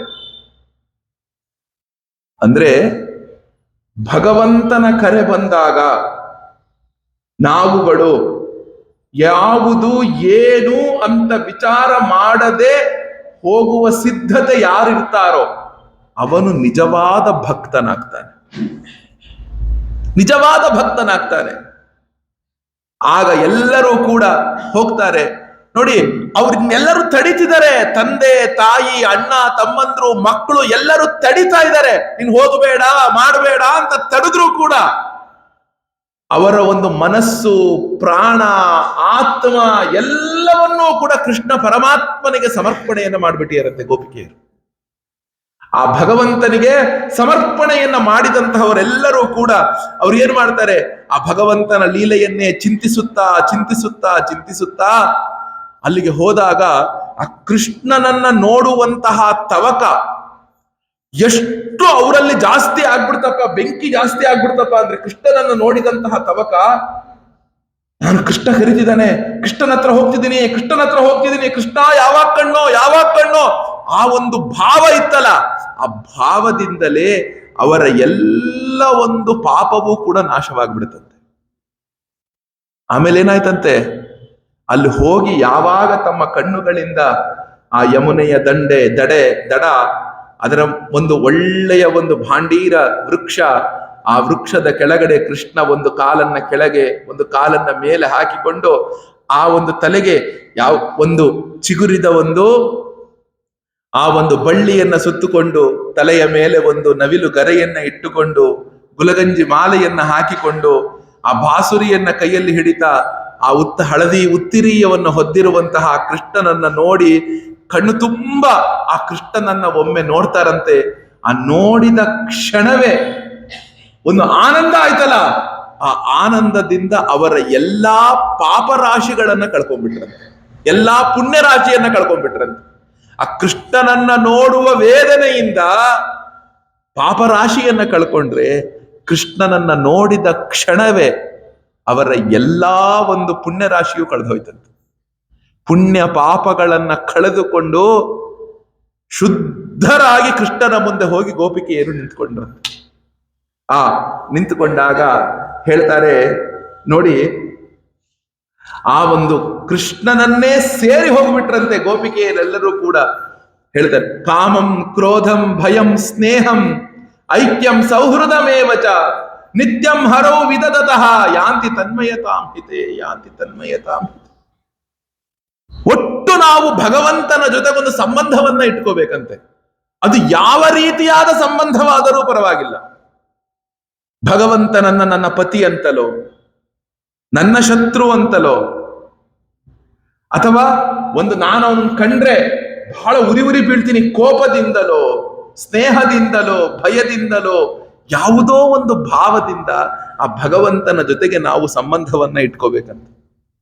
ಆ ಸಂಬಂಧ ಏನಾಗುತ್ತೆ, ಆ ಸಂಬಂಧದ ನೋಡಿ, ಭಯ ಕಂಸನಿಗೆ ಎಷ್ಟರ ಮಟ್ಟಿಗೆ ಭಯ ಇತ್ತು. ನಿಂತ್ಕೊಂಡಾಗ, ಕೂತ್ಕೊಂಡಾಗ, ಎದ್ದಾಗ, ಮಲಗದಾಗ ಯಾವಾಗಲೂ ಕೂಡ ಕೃಷ್ಣ ಯಾವಾಗ ಬರ್ತಾನೋ, ಕೃಷ್ಣ ಯಾವಾಗ ಬರ್ತಾನೋ, ಕೃಷ್ಣ ಯಾವಾಗ ಬರ್ತಾನೋ, ಕೃಷ್ಣ ಯಾವಾಗ ಬರ್ತಾನೋ, ಕೃಷ್ಣ ಕೃಷ್ಣ ಕೃಷ್ಣ ಕೃಷ್ಣ ಅಂದ್ ಅಂದ್ ಅಂದ್ ಅಂದ್ ಆ ಕಂಸನು ಆ ಕೃಷ್ಣನಲ್ಲಿಯೇ ಹೋಗಿ ಸೇರಿಬಿಟ್ಟ. ಅದೇ ರೀತಿಯಾಗಿ ಆ ಒಂದು ಭಗವಂತನ ವಿಭೂತಿ ಹೇಳ್ತಾರೆ ನೋಡಿ, ತಾಂ ದೃಷ್ಟಾಂತಿಕ ಮಾಯಾತಾಹ ಭಗವಾನ್ ವ್ರಜಯೋಷಿತಃ. ಆ ಶಿಶುಪಾಲ ಮುಂತಾದಂಥವರೆಲ್ಲರೂ ಕೂಡ ಎಲ್ಲವೂ ಕೂಡ ಆ ದ್ವೇಷ ಬುದ್ಧಿಯಿಂದ ಇದನ್ನಿಟ್ಟುಕೊಂಡ ಭಗವಂತನನ್ನ ಚಿಂತಿಸಿ ಸೇರ್ಬಿಟ್ರು. ಇನ್ನು ಗೋಪಿಕೆಯರ ವಿಷಯದಲ್ಲಿ ಏನಂತ ಹೇಳೋಣಪ್ಪ, ಭಯ ದ್ವೇಷದಿಂದ ಇದ್ದವರಿಗೆ ಭಗವಂತನು ತನ್ನ ಒಂದು ಸ್ವರೂಪವನ್ನ ಕೊಟ್ಟಂಥದ್ದಾಗಿರೋದ್ರಿಂದ ಭೀಷ್ಮಸ್ತುತಿಯಲ್ಲಿ ಭೀಷ್ಮರು ಹೇಳ್ತಾರೆ, ಕುರುಕ್ಷೇತ್ರ ಯುದ್ಧದೊಳಗೆ ಎಷ್ಟೆಷ್ಟು ಜನ ಮಡಿದ್ರೋ ಅವರೆಲ್ಲರಿಗೂ ಕೂಡ ಕೃಷ್ಣ ತನ್ನ ಸ್ವರೂಪವನ್ನೇ ಕೊಟ್ಟಂತೆ, ತನ್ನ ಲೋಕವನ್ನೇ ಕೊಟ್ಟಂತೆ. ಪ್ರತಿಯೊಬ್ಬರಿಗೂ ಕೃಷ್ಣ ಅವನ ಮಂಗಳಮಯ ರೂಪವನ್ನ ದರ್ಶಿಸಿ ಎಲ್ಲರನ್ನು ಮುಕ್ತಿಗೊಳಿಸ್ತಿದ್ದಂತೆ.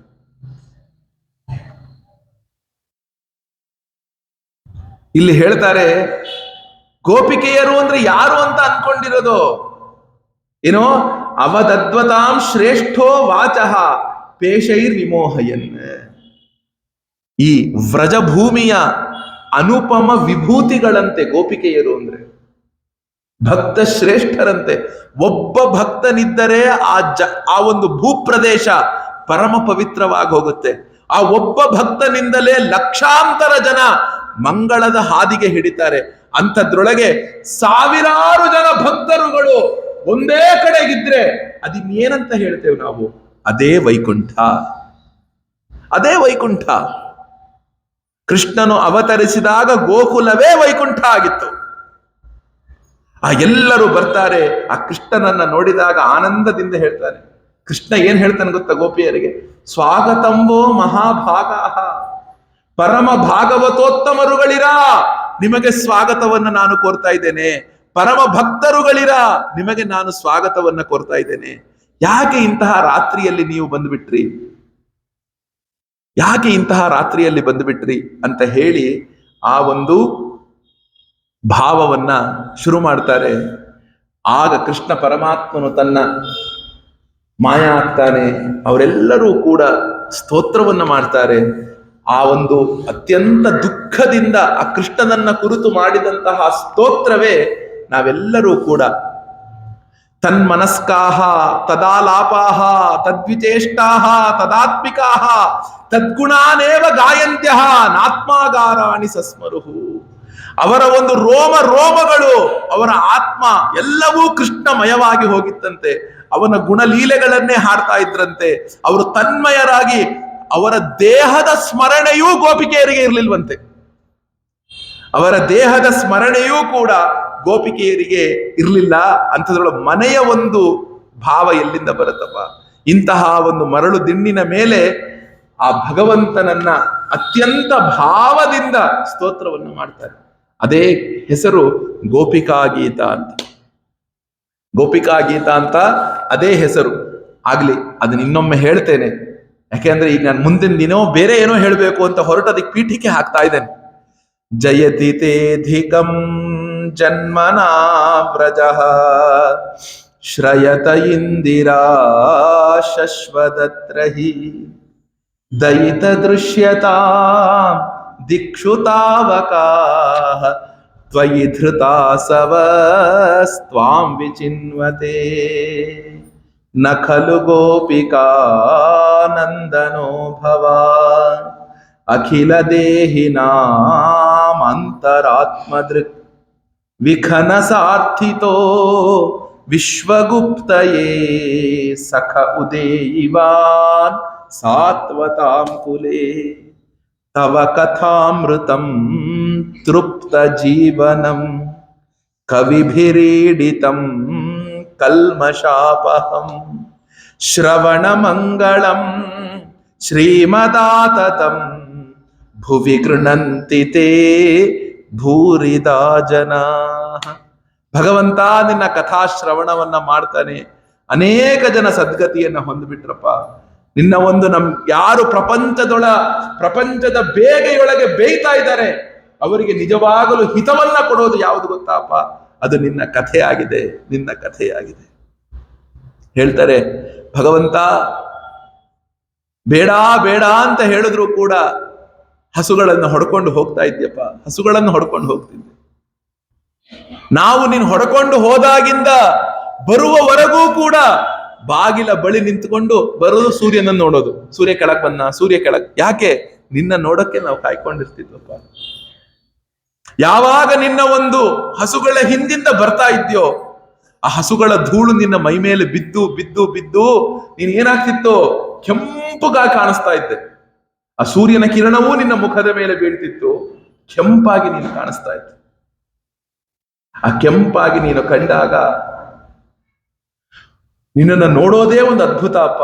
ಆಗ ಹೇಳ್ತೇವೆ, ನಿಜವಾಗ್ಲೂ ಆ ಬ್ರಹ್ಮನಿಗೆ ಒಂದಷ್ಟೂ ಕೂಡ ಬುದ್ಧಿಯೇ ಇಲ್ಲ. ಯಾಕೆ ಗೊತ್ತಾ? ಈ ಕಣ್ಣಿಗೆ ಯಾಕೆ ರೆಪ್ಪೆ ಕೊಟ್ಟ ಅವನು? ಕಣ್ಣಿಗೆ ಯಾಕೆ ರೆಪ್ಪೆ ಕೊಟ್ಟ ಅವನು? ಹಿಂಗೆ ಇರ್ಬೇಕಿತ್ತು ಕಣ್ಣು. ಯಾಕೆ? ನಿನ್ನನ್ನು ನೋಡ್ಬೇಕಾದ್ರೆ ಕಣ್ಣು ಒಂದ್ಸಲಿ ಹೀಗನ್ಬಿಡುತ್ತಲ್ಲ, ಅದು ನಮಗೆ ದುಃಖವನ್ನ ತರುವಂಥದ್ದಾಗಿತ್ತು, ಅದು ದುಃಖವನ್ನ ಕೊಡೋದಾಗಿತ್ತಪ್ಪ. ಆ ಗೋಪಿಕೆಯರು ನಾನಾ ರೂಪದಿಂದ ಭಗವಂತನನ್ನ ಸಂತೈಸ್ತಾರೆ.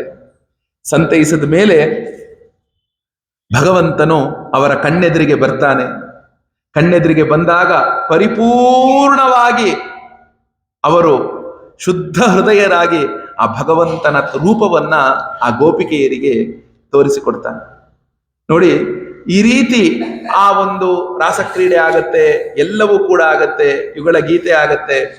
ಆ ಭಗವಂತನನ್ನ ಹೀಗೆ ಅರಿಷ್ಟಾಸುರನ ಉದ್ಧಾರ ಆಗತ್ತೆ. ಇಷ್ಟೆಲ್ಲ ಆದ್ಮೇಲೆ ಕಂಸನಿಗೆ ತೀರ್ಮಾನ ಆಗಿ ಹೋಗುತ್ತೆ. ಇಷ್ಟೆಲ್ಲ ರಾಕ್ಷಸರುಗಳು ಗೋಕುಲದ ಸುತ್ತಮುತ್ತನೇ ಸಾಯ್ತಾ ಇರೋದ್ರಿಂದ ಅವನೆಲ್ಲರೂ ಕೂಡ ವಿಷಯ ಸಂಗ್ರಹ ಮಾಡಿದ್ದಾನೆ. ಇದು ಇವರೆಲ್ಲರನ್ನು ಸಾಯಿಸ್ತಾ ಇರೋದು ಯಾರು? ಆ ನಂದಗೋಪನ ಮಗ ಕೃಷ್ಣ ಅಂತ. ಓಹೋ, ಈ ಕೃಷ್ಣನೇ ನನ್ನ ಪ್ರಾಣಹಾರಕ. ಇವನ್ ಹೇಗಾದ್ರೂ ಮಾಡಿ, ಯಾವ ರೀತಿಯಾದ್ರೂ ಮಾಡಿ ಏನ್ ಮಾಡಬೇಕು? ಇವನನ್ನ ಮಥುರಾ ಪಟ್ಟಣಕ್ಕೆ ಕರೆಯಿಸಿಕೊಳ್ಬೇಕು, ಮಥುರಾ ಪಟ್ಟಣಕ್ಕೆ ಕರೆಯಿಸಿಕೊಳ್ಬೇಕು ಅಂತ ಅಂದುಕೊಂಡು ಅಕ್ರೂರ ಅನ್ನುವಂತಹ ಒಬ್ಬ ಪರಮ ಭಕ್ತ, ಭಗವಂತನ ಪರಮ ಭಕ್ತ,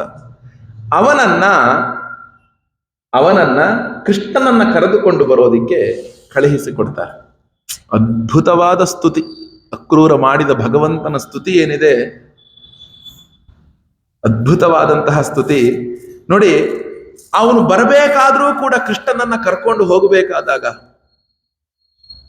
ಆ ಕೃಷ್ಣನನ್ನ ನೋಡಕ್ ಹೋಗ್ತಾ ಇದ್ದೀನಿ, ಅವನ ರಥವನ್ನ ವೃಂದಾವನದ ಹೊರಗಡೆಯೇ ನಿಲ್ಲಿಸ್ತಾನಂತೆ. ಆ ವೃಂದಾವನದ ಹೊರಗಡೆಯೇ ನಿಲ್ಲಿಸಿಬಿಟ್ಟು ಯಮುನಾ ನದಿಯ ದಡದ ಮೇಲೆ ನಡ್ಕೊಂಡು ಅವನು ಬರ್ತಾ ಇದ್ದಾನೆ. ಹಾಗೆ ಬರಬೇಕಾದಾಗ ಆ ಯಮುನಾ ನದಿಯ ದಡದೊಳಗೆ ಕೆಲವೊಂದು ಪಾದ ಚಿಹ್ನೆಗಳಿದೆಯಂತೆ. ಕೆಲವೊಂದು ಪಾದ ಚಿಹ್ನೆಗಳು ಆ ಭಗವಂತನ ಗುರುತಿರುವಂತಹ ಪಾದ ಚಿಹ್ನೆಗಳು. ಆ ಶಂಖ, ಚಕ್ರ, ಯವ ಅಂತೆಲ್ಲ ಹೇಳ್ತೇವೆ. ಭಗವಂತನ ಒಂದು ಪಾದದೊಳಗೆ ಏನಿತ್ತು, ಪದ್ಮ ಎಲ್ಲ, ಅದನ್ನ ನೋಡ್ಬಿಟ್ಟು ಅಕ್ರೂರನ ಪಾದವನ್ನ ಹಿಡಿದು ಆ ಭಗವಂತನಿಗೆ ಅರ್ಪಣೆಯನ್ನ ಮಾಡ್ತಾರೆ. ಆ ಪಾದವನ್ನ ಹಿಡಿದು ಸ್ತೋತ್ರವನ್ನ ಮಾಡ್ತಾರೆ. ಹೀಗೆ ಆ ಸ್ತೋತ್ರವನ್ನ ಮಾಡಿ ಆ ಒಂದು ಕೃಷ್ಣ ಬಲರಾಮರಿಬ್ಬರೂ ಕೂಡ ಹೇಳ್ತಾರೆ ನೋಡಿ, ಆ ಅಕ್ರೂರನನ್ನ ಕೃಷ್ಣ ಪರಮಾತ್ಮನು ಎಷ್ಟು ಸೇವೆಯನ್ನ ಮಾಡಿದ್ನಪ್ಪ ಅಂದ್ರೆ, ಆ ಅಕ್ರೂರನು ಮನೆಗೆ ಹೋದ ಮೇಲೆ ಸಾಕ್ಷಾತ್ ಕೃಷ್ಣ ಅವನಿಗೆ ಅತಿಥಿ ಸೇವೆಯನ್ನ ಮಾಡಿ ಅಕ್ರೂರನ ಕಾಲನ್ನ ಒತ್ತಿ ಮಲಗಿಸಿದ್ನಂತೆ. ಕೃಷ್ಣ ಪರಮಾತ್ಮ ಕಾಲನ್ನ ಒತ್ತಿ ಅವನು ಮಲಗಿಸಿದ್ನಂತೆ. ಹೀಗೆ ಮಲಗಿಸಿದ ಮೇಲೆ ಆ ಕೃಷ್ಣನನ್ನ ಮಥುರಾ ಪಟ್ಟಣಕ್ಕೆ ಕರ್ಕೊಂಡು ಹೋಗಬೇಕು ಅನ್ನೋದು ಆಯ್ತು ನೋಡಿ. ಮಥುರಾ ಪಟ್ಟಣಕ್ಕೆ ಕರ್ಕೊಂಡು ಹೋಗಬೇಕು ಅಂತಾದಾಗ ಇಡೀ ಸುದ್ದಿ ಕೃಷ್ಣ ವ್ರಜಭೂಮಿಯನ್ನ, ಆ ಒಂದು ವೃಂದಾವನವನ್ನ ಬಿಟ್ಟು, ಏನು ವೃಂದಾವನಕ್ಕೂ ಮಥುರಕ್ಕೂ ಏನು 1000 ಕಿಲೋಮೀಟರ್ ಅಲ್ಲ, ಪಕ್ಕದಲ್ಲೇ ಇರೋದು. ಆದರೂ ಯಮುನಾ ನದಿಯ ಆ ಭಾಗ. ಇವರೆಲ್ಲರೂ ಕೂಡ ವ್ರಜವಾಸಿಗಳು, ವನವಾಸಿಗಳು, ಕಾಡನ್ನೇ ಆಶ್ರಯ ಪಟ್ಟುಕೊಂಡಿರುವಂಥವರಿಗೆ ಈ ಉತ್ತಮವಾದಂತಹ ನಗರ ಇತ್ಯಾದಿಗಳೆಲ್ಲ ಪರಿಚಯ ಇಲ್ಲ. ರಥದಲ್ಲಿ ಹೋಗಬೇಕು ಅಂದ್ರೆ ಬಹಳ ದೂರ ಹೋಗಬೇಕು ಅಂತ ಅನ್ಕೊಂಡ್ಬಿಟ್ಟಿದ್ದಾರೆ ಈ ಗೋಪಿಕೆಯರೆಲ್ಲರೂ ಕೂಡ. ಕೃಷ್ಣನು ತೀರ್ಮಾನ ಮಾಡ್ತಾನೆ, ಕರೆದೊಯ್ಯೋಕೆ ಅಕ್ರೂರಕ್ಕೆ ಬಂದಿದ್ದಾನೆ ಅನ್ನೋದು ಬಹಳ ದುಃಖಿತರಾಗಿ ಹೋಗ್ಬಿಡ್ತಾರೆ.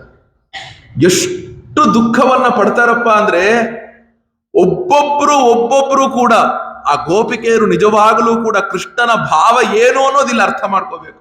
ಒಂದು ಶ್ಲೋಕ ಹೇಳ್ತಾರೆ, ಕ್ರೂರಸ್ತ್ವಂ ಅಕ್ರೂರ ಸಮಾಖ್ಯಯಾಸ್ಮನಃ ಚಕ್ಷುರ್ಹಿ ದತ್ತಂ ಹರಸೇ ಬತಾಜ್ಞವತ್ ಏನೈಕ ದೇಶೇ ಅಖಿಲ ಸರ್ಗ ಸೌಷ್ಠವಂ ತ್ವದೀಯ ಮದ್ರಾಕ್ಷ್ಮವಯಂ ಮಧುದ್ವಿಷಃ. ಇವನು ಯಾರು ಅಕ್ರೂರ ಅಂತ ಹೆಸರಿಟ್ಟಿರೋದು? ನಮ್ಮ ಪ್ರಾಣವನ್ನ ಕಿತ್ತುಕೊಂಡು ಹೋಗ್ತೀಯೇನೆ. ಯಾರೋ ಈ ಅಕ್ರೂರ. ಇವನು ಅಕ್ರೂರನಲ್ಲ, ಇವನು ಮಹಾನ್ ಕ್ರೂರಿ ಅಂತ ಹೇಳ್ತಾರೆ. ಆ ಗೋಪಿಕೆಯರೆಲ್ಲರೂ ಏನ್ ಹೇಳ್ತಾರೆ? ಇವನು ಮಹಾನ್ ಕ್ರೂರಿ. ಇವನು ಯಾಕೆ? ನಮ್ಮ ಪ್ರಾಣವನ್ನೇ ತೆಗೆದುಕೊಂಡು ಹೋಗೋದಿಕ್ಕೆ ಇವನು ಬಂದಿದ್ದಾನೆ, ಪ್ರಾಣವನ್ನೇ ತೆಗೆದುಕೊಂಡು ಹೋಗಿ ಬಂದಿದ್ದಾನೆ ನೋಡಿ. ಇಷ್ಟೆಲ್ಲ ಅಷ್ಟು ಅಳ್ತಾ ಇರ್ತಾರೆ, ಎಲ್ಲ ಮಾಡ್ತಿರ್ತಾರೆ. ಅಷ್ಟೊತ್ತಿಗೆ ಕೃಷ್ಣ ಪರಮಾತ್ಮನಿಗೆ ತಾನು ವಸುದೇವ ಮತ್ತು ದೇವಕಿಯರ ಮಗ ಅನ್ನುವಂಥದ್ದು ವಿಷಯ ಗೊತ್ತಾಗುತ್ತೆ.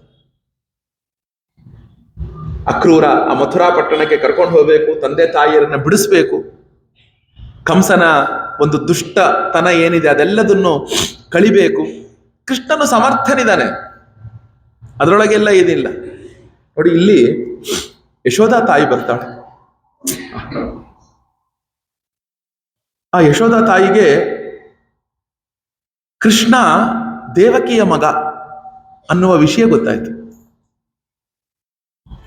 ಈಗ ಅಕ್ರೂರ ತನ್ನ ಒಂದು ಜಾಗದಿಂದ ನಾನಿರುವ ಜಾಗದಿಂದ ತನ್ನ ಅಪ್ಪ ಅಮ್ಮನ ಮನೆಗೆ ಕೃಷ್ಣ ಹೊರಟಿದ್ದಾನೆ ಅನ್ನುವ ವಿಷಯ. ದೇವಕಿ ಕೃಷ್ಣನ ಹತ್ರ ಬರ್ತಾಳೆ. ಕೃಷ್ಣ, ಲಾಲ ಮಗು, ನೀನು ದೇವಕಿಯ ಮಗ ಕಣಪ್ಪ, ನನಗೊಂದು ಸಹಾಯ ಮಾಡ್ತೀಯ? ಏನಮ್ಮ? ಏನ್ ಬೇಕು ಕೇಳಮ್ಮ. ನಿನ್ ಹಿಂದೆ ನಾನು ಕಡಗೋಲ್ ಇಟ್ಕೊಂಡು ಹೊಡೆಯಕ್ ಬಂದಿದ್ದೆ ಅಂತ ದೇವಕಿಗೆ ಹೇಳ್ಬೇಡ ಕಣಪ್ಪ. ನಿನ್ನ ನಾನು ಆ ಒರಳುಕಲ್ಲಿ ಕಟ್ಟಾಕಿದ್ದೆ ಅಂತ ದೇವಕಿಗೆ ಹೇಳ್ಬೇಡ ಕಣಪ್ಪ. ಯಾವ ಭಾವದಿಂದ ಆ ಯಶೋಧ ತಾಯಿ ಹೇಳ್ತಾಳೆ ಅಂದ್ರೆ,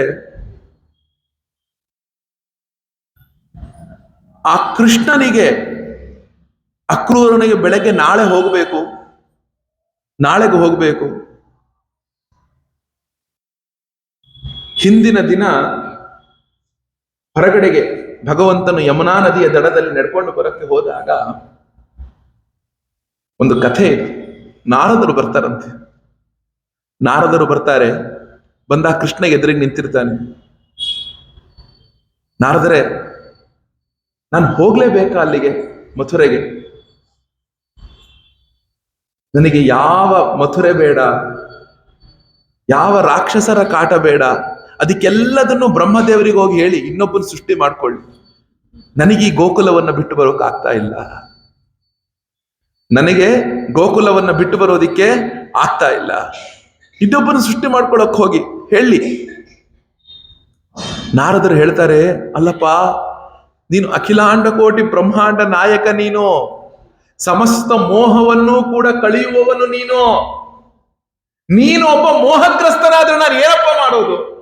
ನೀನ್ ಯಾಕೆ ಈ ಮೋಹಕ್ಕೆ ಬೀಳ್ತಾ ಇದೀಯಾ? ಪರವಾಗಿಲ್ಲ, ನೀನ್ ಮೋಹಕ್ಕೆ ಬಿದ್ದಿದ್ದೀನಿ ಅಂದ್ರೂ ಪರವಾಗಿಲ್ಲ. ನಾನು ಈ ಗೋಕುಲಯವನ್ನ, ಈ ಯಮುನಾ ನದಿಯನ್ನ, ಈ ಭಾಂಡೀರ ವೃಕ್ಷವನ್ನ, ಈ ಗೋವರ್ಧನವನ್ನ, ಈ ಗೋಪಿಕೆಯರನ್ನ, ಈ ಗೋವುಗಳನ್ನ, ನಂದ ಭವನವನ್ನ, ಯಶೋಧ ತಾಯಿಯನ್ನ, ರೋಹಿಣಿ ಬಿಟ್ಟು ಬರೋಲ್ಲ ನಾರದರೆ. ಹೋಗಿ ಹೇಳಿ ಇನ್ನೊಬ್ಬನ ಸೃಷ್ಟಿ ಮಾಡು, ನಾನು ಇಲ್ಲೇ ಇರ್ತೀನಿ. ಇಲ್ಲ, ನೀನು ಬರಲೇಬೇಕಪ್ಪ, ನೀನು ಹುಟ್ಟಿರೋದೇ ಇದಕ್ಕೆ. ಎಲ್ಲವನ್ನು ನಾರದರು ಹೇಳಿ ಸಮಾಧಾನ ಮಾಡಿದ್ರು ಅಂತ. ಇದು ಭಾಗವತದೊಳಗೆ ಬರಲ್ಲ. ಅಷ್ಟು ಪ್ರೇಮ ಅಂತ ಕೃಷ್ಣ ಪರಮಾತ್ಮನಿಗೆ, ಅಂತಹ ಪ್ರೇಮ. ಕೃಷ್ಣನು ಹೊರಟು ಸ್ತ್ರೀಣಾಮೇವಂ ಮೃದಂತೀನಾಂ ಉದಿತೆ ಸವಿತರ್ಯಥ ಅಕ್ರೂರಶ್ಚೋದಯಾಮಾಸ ಕೃತ ಮೈತ್ರಾದಿಕೋ ರಥಂ. ಗೋವಿಂದ, ದಾಮೋದರ, ಮಾಧವ, ಬಿಟ್ಟು ಹೋಗ್ಬೇಡ ಕಣೋ, ನಮ್ಮನ್ ಬಿಟ್ಟು ಹೋಗ್ಬೇಡ. ಎಲ್ಲಾ ಗೋಪಿಕೆಯರು, ಎಲ್ಲಾ ಗೋಪಾಲಕರು, ಶ್ರೀಧಾಮ, ಚಿಚ್ಚುಕ ಮುಂತಾದಂತ ಕೃಷ್ಣನ ಒಂದು ಸ್ನೇಹಿತರು ಏನಿದ್ರು ಅವರೆಲ್ಲರೂ ಕೂಡ ಆ ಯಮುನಾ ನದಿಯ ದಡದಲ್ಲಿ ಕುತ್ಕೊಂಡು ಪ್ರಾರ್ಥನೆ ಮಾಡ್ತೀಯಾರಂತೆ. ಏನಕ್ಕೆ ಗೊತ್ತಾ? ಸೂರ್ಯ, ನೀನ್ ಬೆಳಗ್ಗೆ ಹುಟ್ಟಬೇಡ ಅಂತ. ಯಾಕೆ? ನೀನ್ ಹುಟ್ಟಿದ್ರೆ ಕೃಷ್ಣ ನಮ್ಮನ್ನು ಬಿಟ್ಟು ಹೋಗ್ತಾನೆ. ಅದಕ್ಕೆ ಕೃಷ್ಣ ನಮ್ಮನ್ನ ಬಿಟ್ಟು ಹೋಗ್ತಾನೆ, ನೀನ್ ಹುಟ್ಟಬೇಡ ಕಣೋ. ಸೂರ್ಯೋದಯ ಆಗತ್ತೆ, ರಥ ಎಲ್ಲ ಸದ್ದತ್ತೆ, ಎಲ್ಲವೂ ಆಗತ್ತೆ. ಸದ್ದಿದ ಮೇಲೆ ಗೋಪಿಕೆಯರಿಗೊಂದು ಭಾವ ಇರುತ್ತಂತೆ. ಏನಂತ? ಕೃಷ್ಣ ನಮ್ಮನ್ನ ಬಿಟ್ಟು ಹೋಗೋದಿಲ್ಲ, ನಮ್ಮ ಪ್ರೇಮದಿಂದ ಅವನು ಕೃಷ್ಣ ಹೋಗೋದಿಲ್ಲ ಅನ್ನುವ ಭಾವ ಇರುತ್ತೆ ಗೋಪಿಕೆಯರಿಗೆ. ಕೃಷ್ಣನು ರಥವನ್ನ ಹತತಾನಂತೆ. ಕೃಷ್ಣನು ರಥ, ಭಾಗವತ ಹೇಳುತ್ತೆ, ಆ ಕೃಷ್ಣನು ರಥವನ್ನ ಹತ್ತದ ಮೇಲೆ ರಥ ಹತ್ತಾನೆ, ಮತ್ತೆ ಇಳಿದು ಬಿಡ್ತಾನೆ. ನೋಡ್ರಿ, ಅವನೇನ್ ರಥ ಮುಂದಕ್ಕೆ ಹೋಗೋದಿಲ್ಲ. ಯಾಕೆ? ಅವನೇನ್ ಗೋಕುಲ ಬಿಟ್ಟು ಹೋಗ್ತಾನೆ, ಈ ಹಸುಗಳನ್ನು ಬಿಟ್ಟು ಹೋಗ್ತಾನೆ. ಅಷ್ಟೊತ್ತಿಗೆ ಇನ್ನೊಂದು ಕಡೆಗೆ ಹೇಳ್ತಾರೆ, ಕಥಾಕಾರರು ಹೇಳ್ತಾರೆ, ನಂದಗೋಪ ಬರ್ತಾನಂತೆ. ನಂದಗೋಪ ಬಂದುಬಿಟ್ಟು, ಕೃಷ್ಣ ಹೊರಟೆ ಅಪ್ಪ, ಇಳಿತಾನಂತೆ. ಇನ್ನು ನಾನು ಯಾರನ್ನ ತಬ್ಬಿಕೊಂಡು ಮಲಗ್ಲಪ್ಪ? ಬೆಳಗ್ಗಿಂದ ಹಸುಗಳು ಹಾಲು ಕೊಡ್ತಾ ಇಲ್ಲಪ್ಪ, ಒಂದು ಸಲಿ ಆ ಕೊಟ್ಟಿಗೆಯಲ್ಲಿ ಹೋಗಿ ಒಂದ್ಸಲಿ ಸುತ್ತುಕೊಂಡು ಬಾಪ. ನೋಡಿ, ಹಸುಗಳು ಕೂಡ ಕೃಷ್ಣನನ್ನ ನೋಡಿ ಹಾಲು ಕೊಡುವಂತೆ. ಆ ಕರುಗಳು ಹತ್ತಿರಕ್ಕೆ ಹೋದ್ರು ಹಾಲು ಕೆಚ್ಚಲಿಗಿಡಿಸ್ತಿರ್ಲಿಲ್ವಂತೆ, ಕೃಷ್ಣ ಹೋದ್ರೆ ಹಾಲು ತಾನೇ ತಾನಾಗಿ ಸುರಿಸೋದಂತೆ. ಆ ಹಸುಗಳಿಗೂ ಕೂಡ ಕೃಷ್ಣ ಅಂದ್ರೆ ಆ ಮಟ್ಟಿನ ಭಾವ ಅಂತೆ. ಒಂದು ಸಲಿ ಹೋಗ್ಬಾಪ, ಹಸುಗಳೆಲ್ಲವೂ ಕೂಡ ಬಹಳ ಅಂಬಾ ಅಂಬಾ ಅಂತಿದ್ದಾವೆ. ಕೃಷ್ಣ ಮತ್ತೆ ಆ ಹಸುಗಳನ್ನೆಲ್ಲ ಮುಟ್ಟು ಬರ್ತಾನಂತೆ. ನೋಡಿ, ಆಗ ಕೃಷ್ಣ ಹಸುಗಳನ್ನ ಮುಟ್ಟಿ ಹೊರಗಡೆ ಬಂದ ಮೇಲೆ ಆ ವ್ರಜಭೂಮಿಯ ಮಣ್ಣನ್ನ ತಗೊಂಡು ತನ್ನ ಜೋಬೊಳಗೆ ಇಟ್ಕೊಳ್ತಾನಂತೆ ಕೃಷ್ಣ. ಯಾಕೆ? ಭಕ್ತರು ಓಡಾಡುವ ಭೂಮಿಯ ಮಣ್ಣು ಅಂತ. ಭಕ್ತರುಗಳು ಓಡಾಡುವ ಭೂಮಿಯ ಮಣ್ಣು ಅಂತ ಇಟ್ಟುಕೊಂಡು ಯಾವಾಗ್ಲೂ ಆ ವ್ರಜಭೂಮಿಯ ಮಣ್ಣಿನ ವಾಸನೆಯನ್ನು ನೋಡ್ತಾ ಇರ್ತಿತ್ತಂತೆ ಕೃಷ್ಣ. ಯಾಕೆ? ಭಕ್ತರ ಪಾದ ಧೂಳಿ ಅದರೊಳಗಿದೆ ಅಂತ. ಕೃಷ್ಣ ಹೊರಟು ನಿಲ್ತಾನೆ. ಹೊರಟಾಗ ಹೇಳ್ತಾರೆ ನೋಡಿ, ಅವನು ಹೇಳ್ತಾನೆ, ಅಮ್ಮ ನಾಡಿದ್ದು ವಾಪಸ್ ಬಂದು ಬಿಡ್ತೀನಿ. ನಾಡ್ದು ಅಮ್ಮ, ನಾಳೆ ಅಲ್ಲ ನಾಡ್ದು ಇವತ್ತು ನಾಳೆ ಹೋಗ್ತೀನಿ ಆ ಧನುಷ್ ಪೂಜೆಗೆ. ಆ ಕಂಸ ಒಂದ್ ಧನುಷ್ ಪೂಜೆ ಅಂತ ಕರೆದಿರ್ತ, ನಾಡ್ದು ವಾಪಸ್ ಬಂದ್ಬಿಡ್ತೀನಿ, ನಿಮ್ಮೆಲ್ಲರೂ ಇರಿ ಅಂತ ಹೇಳಿಬಿಟ್ಟು ಕೃಷ್ಣ ರಥದ ಮೇಲೆ ಕುತ್ಕೊಳ್ತಾನಂತೆ. ಆ ಗೋಪಿಕೆಯರೆಲ್ಲರೂ ಅಲ್ಲೇ ಇದ್ದಾರಂತೆ. ಯಾವದಾಲಕ್ಷ್ಯತೆ ಕೇತು ಯಾವದ್ರೇಣು ರಥಸ್ಯ ಚ ಅನುಪ್ರಸ್ಥಾಪಿತಾತ್ಮಾನಃ ಲೇಖ್ಯಾನೀವೋಪಲಕ್ಷಿತಾ. ರಥದ ಮೇಲೆ ಕೂತ್ಕೊಂಡಾಗೂ ಕೂಡ ಆ ಗೋಪಿಕೆಯರಿಗೆ ಕೃಷ್ಣ ಹೋಗ್ತಾನೆ, ರಥ ಸ್ವಲ್ಪ ಮುಂದಕ್ಕೆ ಹೋಗ್ತಾ ಇದೆ, ಇರ್ಲಿ ಬಿಡು, ಕೃಷ್ಣ ಇಳಿದು ಬರ್ತಾನೆ ನೋಡಿ, ಹೋಗಲ್ಲ ಅವ್ನು ನಮ್ಮನ್ ಬಿಟ್ಟು. ಮತ್ತೆ ಈ ಸ್ವಲ್ಪ ಮುಂದಕ್ಕೆ ಹೋಯ್ತಂತೆ ರಥ. ಬರೀ ಆ ರಥ ಕಾಣಿಸ್ತಿಲ್ವಂತೆ, ರಥದ ಧ್ವಜ ಮಾತ್ರ ಕಾಣಿಸ್ತಂತೆ. ನೋಡಿ, ಇನ್ನು ಧ್ವಜ ಕಾಣಿಸ್ತಾ ಇದೆ. ಕೃಷ್ಣ ಇಳಿತಾನೆ, ಬರ್ತಾನೆ. ಆ ನಂತರ ಆ ರಥ ಧ್ವಜನೂ ಮುಂದಕ್ಕೆ ಹೋಯ್ತಂತೆ, ಬರೀ ಧೂಳು ಮಾತ್ರ ಕಾಣಿಸಕ್ ಶುರುವಾಯ್ತಂತೆ. ನೋಡಿ, ಇನ್ನೂ ಧೂಳು ಕಾಣಿಸ್ತಾ ಇದೆ. ಕೃಷ್ಣ ಬರ್ತಾನೆ, ಕೃಷ್ಣ ಬರ್ತಾನೆ, ಕೃಷ್ಣ ಬರ್ತಾನೆ ಅಂದುಕೊಂಡು ಇನ್ನೇನು ಬಂದು ಬಿಡ್ತಾನೆ. ಆಯ್ತು, ಇವತ್ತು ಮುಗೀತು, ಆಯ್ತು ಅಂದ್ಕೊಂಡು ತಾ ನಿರಾಶಾ ನಿವವೃತು. ನೋಡಿ, ಅಷ್ಟು ಪ್ರೇಮವನ್ನ ಇಟ್ಟುಕೊಂಡಂತಹ ಕೃಷ್ಣ ಪರಮಾತ್ಮ ಯಾವ ರೀತಿಯಾಗಿ ಬಿಟ್ಟು ಹೊರಟನಪ್ಪ ಅಂದ್ರೆ, ಒಮ್ಮೆಯೂ ಹಿಂದೆ ತಿರುಗಿ ನೋಡ್ಲಿಲ್ವಂತೆ, ಹಂಗ ಬಿಟ್ಟು ಹೊರಟ್ಬಿಟ್ನಂತೆ. ಯಾಕೆ? ಪದ್ಮ ಪತ್ರ ಮಿವಾಂಭಸ. ಭಗವಂತನು ಆ ತಾವರೆಯ ಎಲೆಯ ಒಂದು ಇದರ ಹಾಗೆ, ತಾವರೆ ಎಲೆ ನೀರಲ್ಲಿ ಇದ್ದಾಗ ಹೇಗೋ ಆ ರೀತಿಯಾಗಿ ಇರುವಂಥದ್ದು. ಏನಕ್ಕೂ ಅಂಟಿಲ್ಲದೆ ಅವನು ಜೀವನವನ್ನ ಸಾಗಿಸ್ತಾ ಇದ್ದ ಪರಮಾತ್ಮ. ಆ ನಂತರ ಮುಂದೆ ಅಕ್ರೂರನು ಮಥುರಾ ಪಟ್ಟಣಕ್ಕೆ ಕರ್ಕೊಂಡು ಹೋಗ್ತಾನೆ. ಮಥುರಾ ಪ್ರವೇಶ ಆಗತ್ತೆ. ಅಲ್ಲಿ ನಿಮ್ಗೆಲ್ಲರಿಗೂ ತಿಳಿಯುವ ಹಾಗೆಯೇ ಅನೇಕ ಜನ ರಾಕ್ಷಸರನ್ನ ಕುವಲೆಯ ಪೀಡ ಆನೆಯ ಉದ್ಧಾರ ಮಾಡ್ತಾನೆ. ನಂತರ ದೊಡ್ಡ ದೊಡ್ಡ ಮಲ್ಲರನ್ನೆಲ್ಲರನ್ನು ಕೂಡ ಉದ್ಧಾರ ಮಾಡ್ತಾನೆ. ನೋಡಿ, ಅಲ್ಲಿ ಆ ಮಲ್ಲರ ಜೊತೆಗೆ ಯುದ್ಧಕ್ಕೆ ಹೋದಾಗ ಯುದ್ಧ ಭೂಮಿಗೆ ಕೃಷ್ಣ ಪ್ರವೇಶ ಮಾಡ್ತಾನೆ. ಆ ಯುದ್ಧ ಭೂಮಿಗೆ ಪ್ರವೇಶ ಮಾಡಿದಾಗ ಕೃಷ್ಣ ಯಾರ್ಯಾರ ಕಣ್ಣಿಗೆ ಹೇಗೆ ಕಂಡ ಅಂತ ಒಂದು ಶ್ಲೋಕ ಇದೆ. ಮಲ್ಲಾನಾಮ ಶನೇರ್ ನೃಣಾಂ ನರವರಃ ಸ್ತ್ರೀಣಾಂ ಸ್ಮರೋ ಮೂರ್ತಿಮಾ ಗೋಪಾನಾಂ ಸ್ವಜನೋ ಅಸತಾಂ ಕ್ಷಿತಿಭುಜಾ ಶಾಸ್ತಾ ಸ್ವಪಿತ್ರೋ ಶಿಶುಃ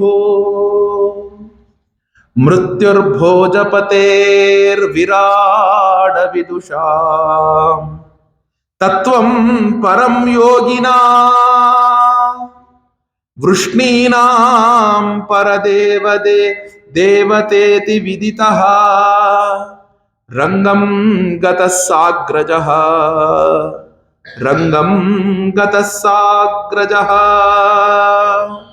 ಆ ಭಗವಂತನು ಕೃಷ್ಣನ ಬಲರಾಮನ ಜೊತೆಗೆ ರಂಗಪ್ರವೇಶವನ್ನ ಮಾಡಿದಾಗ ಮಲ್ಲಾನಾಮ ಶನಿಹಿ, ಅಲ್ಲಿ ಅನೇಕ ಜನ ಮಲ್ಲರುಗಳಿದ್ರು. ಕೃಷ್ಣನನ್ನ ಮಲ್ಲ ಯುದ್ಧದಲ್ಲಿ ನಾನು ಹೊಡೆದು ಹಾಕ್ತೀನಿ ಅನ್ನುವಂತಹ ಮಲ್ಲರು, ಚಾಣೂರ, ಮುಷ್ಟಿಕಾ ಮುಂತಾದಂತವರೆಲ್ಲರೂ ಕೂಡ, ಅವರಿಗೆ ಕೃಷ್ಣ ಪರಮಾತ್ಮ ಸಿಡಿಲಿನ ತರಹ ಕಣ್ಣಂತೆ. ಸಿಡಿಲು ಅಶನಿಹಿ, ಸಿಡಿಲಿನ ತರಹ ಕಣ್ಣಂತೆ. ಮತ್ತೆ ಅಲ್ಲಿ ಕುಳಿತಂತಹ ಒಬ್ಬ ಸಾಧಾರಣ ಮನುಷ್ಯರಿಗೆ ನರಶ್ರೇಷ್ಠನಂತೆ ಕಣ್ಣಂತೆ. ಆ ರಂಗಸ್ಥಳದ ಸುತ್ತ ಕೂತಂತಹ ಹೆಣ್ಣು ಮಕ್ಕಳಿಗೆ ಸ್ಮರಹ, ಮನ್ಮಥನಂತೆ ಕಣ್ಣಂತೆ ಕೃಷ್ಣ. ಕೃಷ್ಣ ಪರಮಾತ್ಮ ಹೆಂಗಣ್ಣಂತೆ? ಮನ್ಮಥನಂತೆ ಕಣ್ಣಂತೆ. ಅಲ್ಲಿದ್ದಂತಹ ಗೋಪಾಲಕರು ಕೆಲವರು ಬಂದಿದ್ರು. ಆ ಗೋಪಾಲಕರುಗಳ ಕೃಷ್ಣ, ನಮ್ ಕಣ್ಣ ಅವನು, ನಮ್ ಲಾಲ ಅವನು, ನನ್ ಸ್ವಾಮಿ, ನಮ್ ಗೋವಿಂದ ಅವನು. ಆ ರೀತಿಯಾಗಿ ನಮ್ಮವನಂತೆ ಕಣ್ಣಂತೆ ಕೃಷ್ಣ. ಅದೇ ರೀತಿ ಆ ಒಂದು ದುಷ್ಟ ಜನರಿಗೆ, ಅಲ್ಲಿದ್ದಂತಹ ಅನೇಕ ಜನ ದುಷ್ಟರಿದ್ರಲ್ಲ, ಅವರೆಲ್ಲರಿಗೂ ಶಿಕ್ಷಕನಂತೆ ಕಣ್ಣಂತೆ. ಶಿಕ್ಷಕನಂತೆ, ಕ್ಷಿತಿಭುಜಾಂ ಶಾಸ್ತ, ಶಿಕ್ಷಕನಂತೆ ಕಣ್ಣಂತೆ.